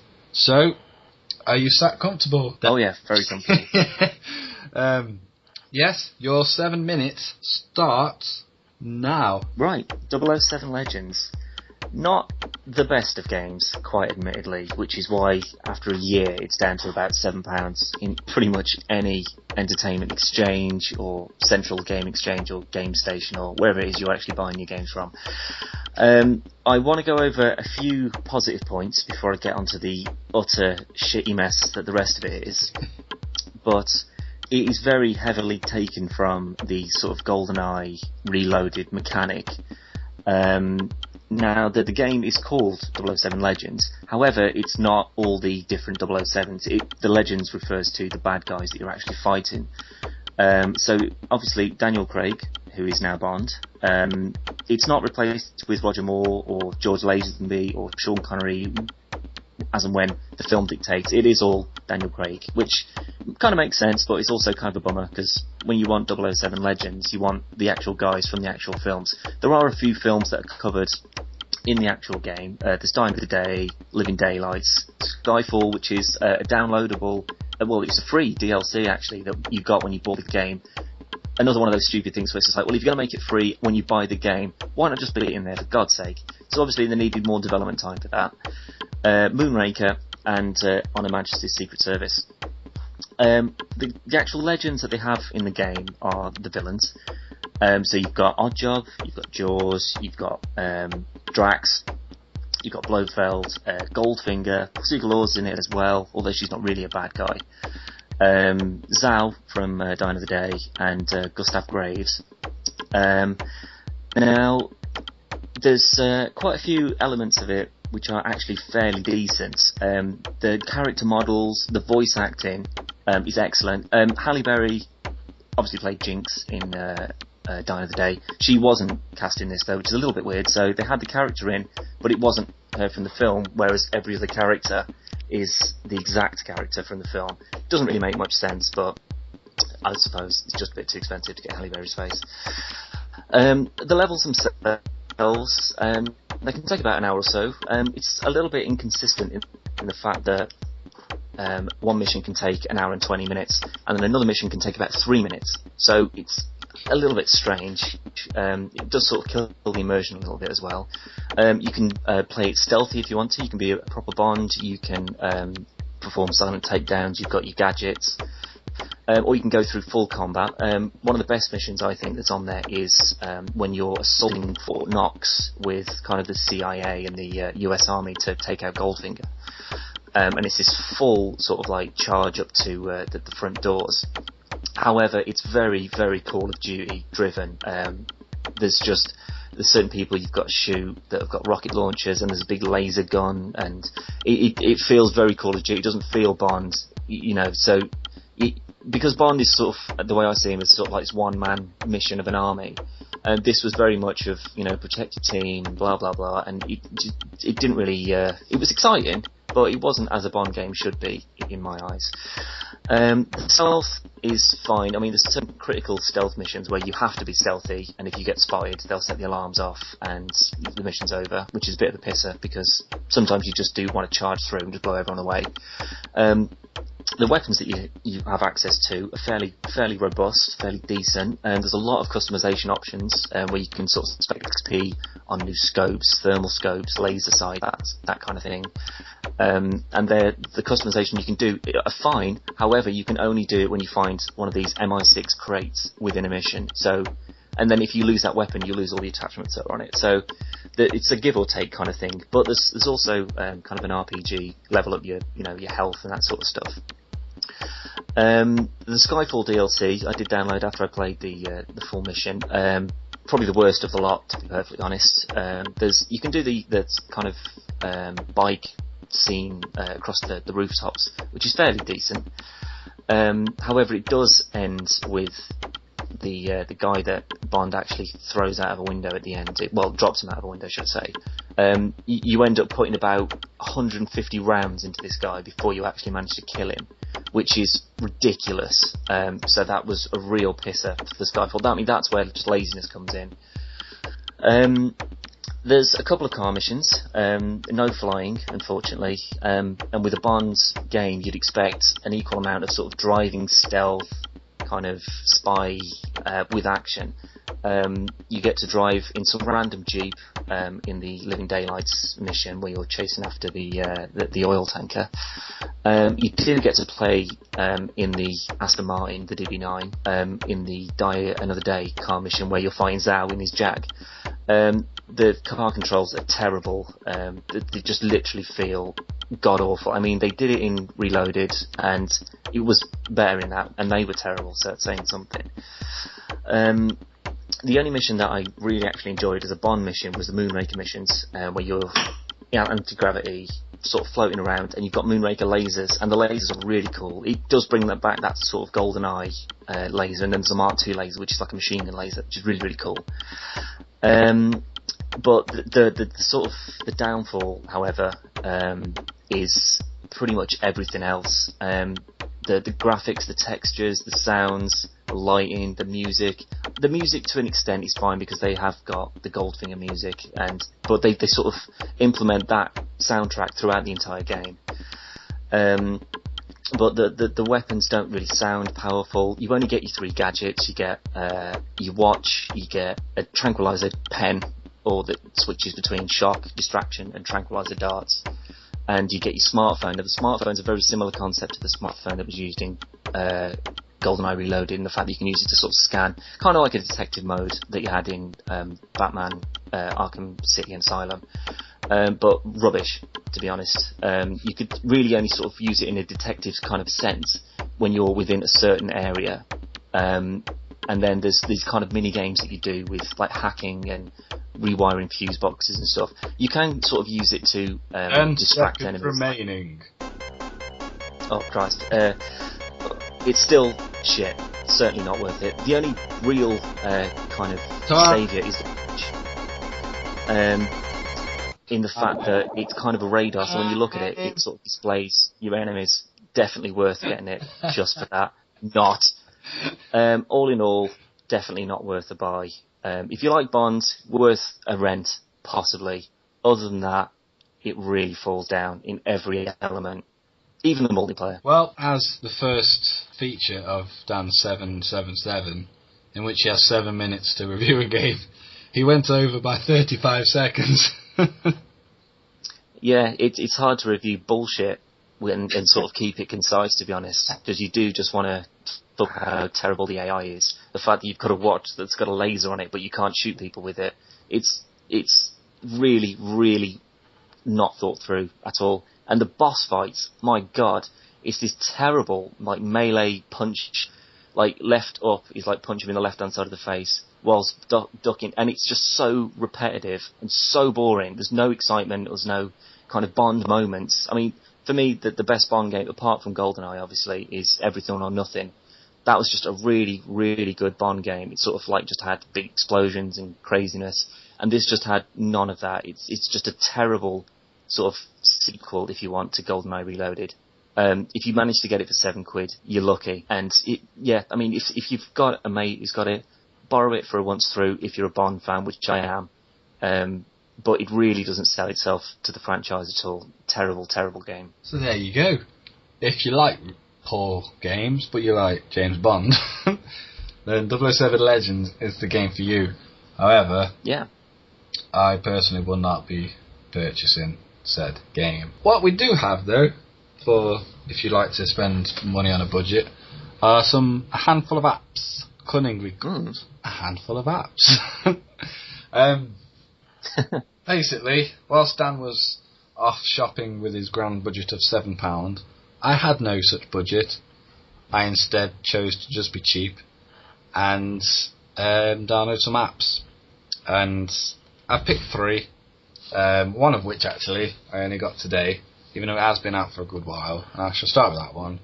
And it's Disney's Where's My Water. I believe it's available on everything. I got it for Android for the grand price of free. There is a paid version, but with the free version you get 15 levels. And in all fairness, it's a pretty fun game. Essentially, you got a crocodile in a bathtub, and you have to get the water to him in the bathtub by breaking soil and allow the pipes to release the water into his bathtub. Sounds quite easy, but the levels, especially for a child's game, as the levels do progress, they do get a little harder. I managed to finish it in literally about an hour.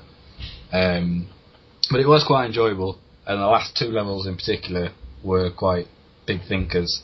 And in all fairness, for a free game. Fantastic. The other app I downloaded about, say, a week ago. That's called Muffin Night. And it's 65p, and it's by far one of the best mobile games I've ever purchased. Essentially, you play as a young boy, and he's trying to return a magical fairy, her magical muffins. But unfortunately for him, he has a curse put on him, and so with each muffin he touches, he turns into a different creature. The fairy does promise to turn him back into a young boy when he gets all the muffins back to her, and it's exactly as it sounds. It's 2.5 D graphics, so it's kind of like 3D, 2D type graphics, a little bit like Little Big Planet. And you start off in a stage, and a muffin will appear, so you'll platform your way to it. And as soon as you touch the muffin, you'll turn into something else, whether it's a little dragon that can breathe fire, or a bear that can swipe the enemies away with his paws, or one of my favourites is a unicorn that poos rainbow. Fantastic. Literally rainbow turds that blow up when an enemy touches. There's loads of literally fantastic little creatures you can turn into. And basically you just keep collecting the muffins for as long as you can before you die. Collect enough, you'll unlock a new creature to turn into. Collect 15 muffins in a row, and you'll unlock the next stage. Repeat the same process, but the levels do vary, but they are essentially the same type of thing. But it really is. It's a really fun and addictive game. It's dead colourful. It's dead bright. It looks very childlike, but it is a very hard game. And I would say, out of the 3 apps that I've been playing, that is easily the best. And not just because the other 2 were utter shit. It's genuinely a really, really good game. And 65p, it's less than £1, so it's cheap as fuck. The last app I'm going to talk to you about isn't a case of saving the best till last. It's actually the opposite. And it's called Extreme Forklifting. It's a free, which is about right. I'll actually go through some of the notes I made from the description. And this is word for word the actual description of the game. Probably the best forklift game ever made. Experience the thrill and excitement of driving a forklift. Move pallets and collect points in this physics-driven 3D forklift game. Do it quickly and without damaging the pallet to get bonus points. As you gain experience, more difficult pallets and locations unlock. There's literally nothing good about this game. There's actually a picture in one of the descriptions that says unlock exciting destination, and the destination that it shows is the man in a forklift driving up a ramp in some kind of docking yard. In all fairness, it controls really well. You've got a steering wheel to obviously turn, and then you've got 2 clutch levers, one for your forks, one for drive, forward or reverse. And it controls in much the same way I imagine an imaginary forklift can. But there's literally nothing to do. You'll see a pallet that's glowing, you'll drive into it, attempt to move your forks to lift it up and down, and then you'll then be told to follow an arrow to a glowing area to drop a pallet, only for another pallet to appear somewhere else. And that's literally all you do. The exciting destinations that it promises you is literally just another area of a docking yard. And I'll be honest, I spent far too much time, more time than I should have done, playing this game, because it's really, really, really not very good. I honestly can't think of a reason to recommend this game. There is actually a review for it that says it's the closest thing to driving a forklift, and I'm pretty sure... Yeah, if you can drive forklifts with your mobile. A lot of people would be out of work if this was the case. So, all in all, I would say my recommendation for the week isn't even a new game. This came out the 21st of June, Muffin Night. But it's 65p. It genuinely is a really, really fun game. It's pretty as well. So, where's my water? I'd say a brilliant, fun game. Not overly complex. Not in the same vein as Angry Birds, Star Wars, or Cut the Rope. But it's good for kids. Extreme Forklifting is good for nobody. Nobody. I can't think of anyone to recommend Extreme Forklifting to. But Muffin Night, excellent game, which I will actually continue playing for a good few months, I think. And that basically ends a handful of apps. Hooray! Yay! I might have to look into Muffin Night. Sounds worth it. It's well worth. Sounds quite nice. Yeah. Muffins don't look as tasty as I thought they would, but I can let that. I can let it go.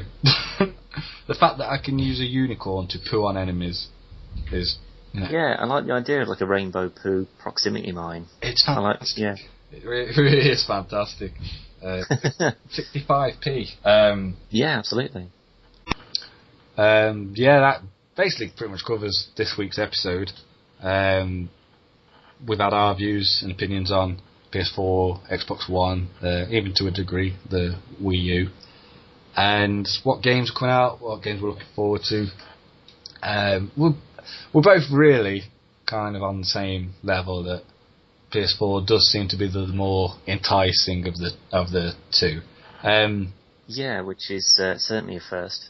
Yes, for the entire 7th gen, it was me PS3, Dan Xbox 360, and then we seem to have both united in a ridiculously manly geek love bond over the PS4. And in all honesty, as you heard, there's no real particular reason. Sony seem to have pushed the market into a friendlier gaming approach than as that of what Microsoft did. But I'm still open-minded. I hope there is something that makes me want an Xbox One, but we will see. And obviously we've had Dan 777, where he had £7 to buy a game, 7 days to play and finish, and 7 minutes to review it. This week was 007 Legends. We'll have another one for the next episode. And yes, indeed. There shall be more, which we've just decided mentally that Handful of Apps will now be called Get Your Apps Out, because it sounds much, much funnier. Yeah, it sounds like Baps. It does. It sounds like Baps, and everybody loves Baps, whether bred or female genitalia. Not genitalia. That's. I think you're getting a little bit confused there. They were upside down when I was looking at them, so their head was where the feet were. Yeah, I'm with you. I do have a girlfriend. Although you are on the market for another one, obviously. As her head has been replaced by feet. Well, no. So that basically wraps up this week's episode. We hope you've enjoyed it as much as we pretended to enjoy it. Pretended to. We just dragged out our lives for the last 3 hours. But no, as always, have a good week. Do what you do. And hopefully, next episode we'll have a much better catchphrase. As it's kind of losing its jingle at the moment. I don't know. I heard Jeremy Paxman say it the other day, so it must be catching on. Hey, if Jeremy Paxman say it, I know Jeremy Paxman's a big, big fan of our podcast. Oh yeah. He tweeted me the other day saying, you guys. He's the only person who funds us. So if Jeremy Paxman's listening, thanks for being all the 20 people that have downloaded our podcast.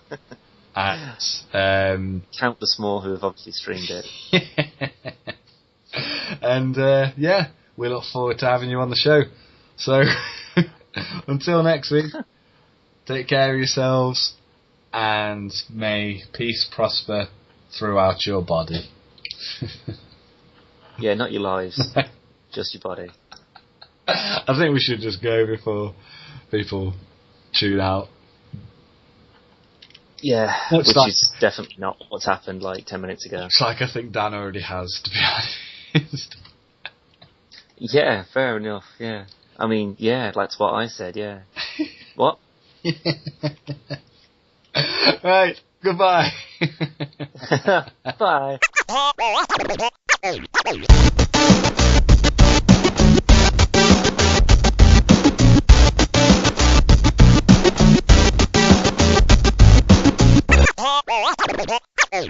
Podcast.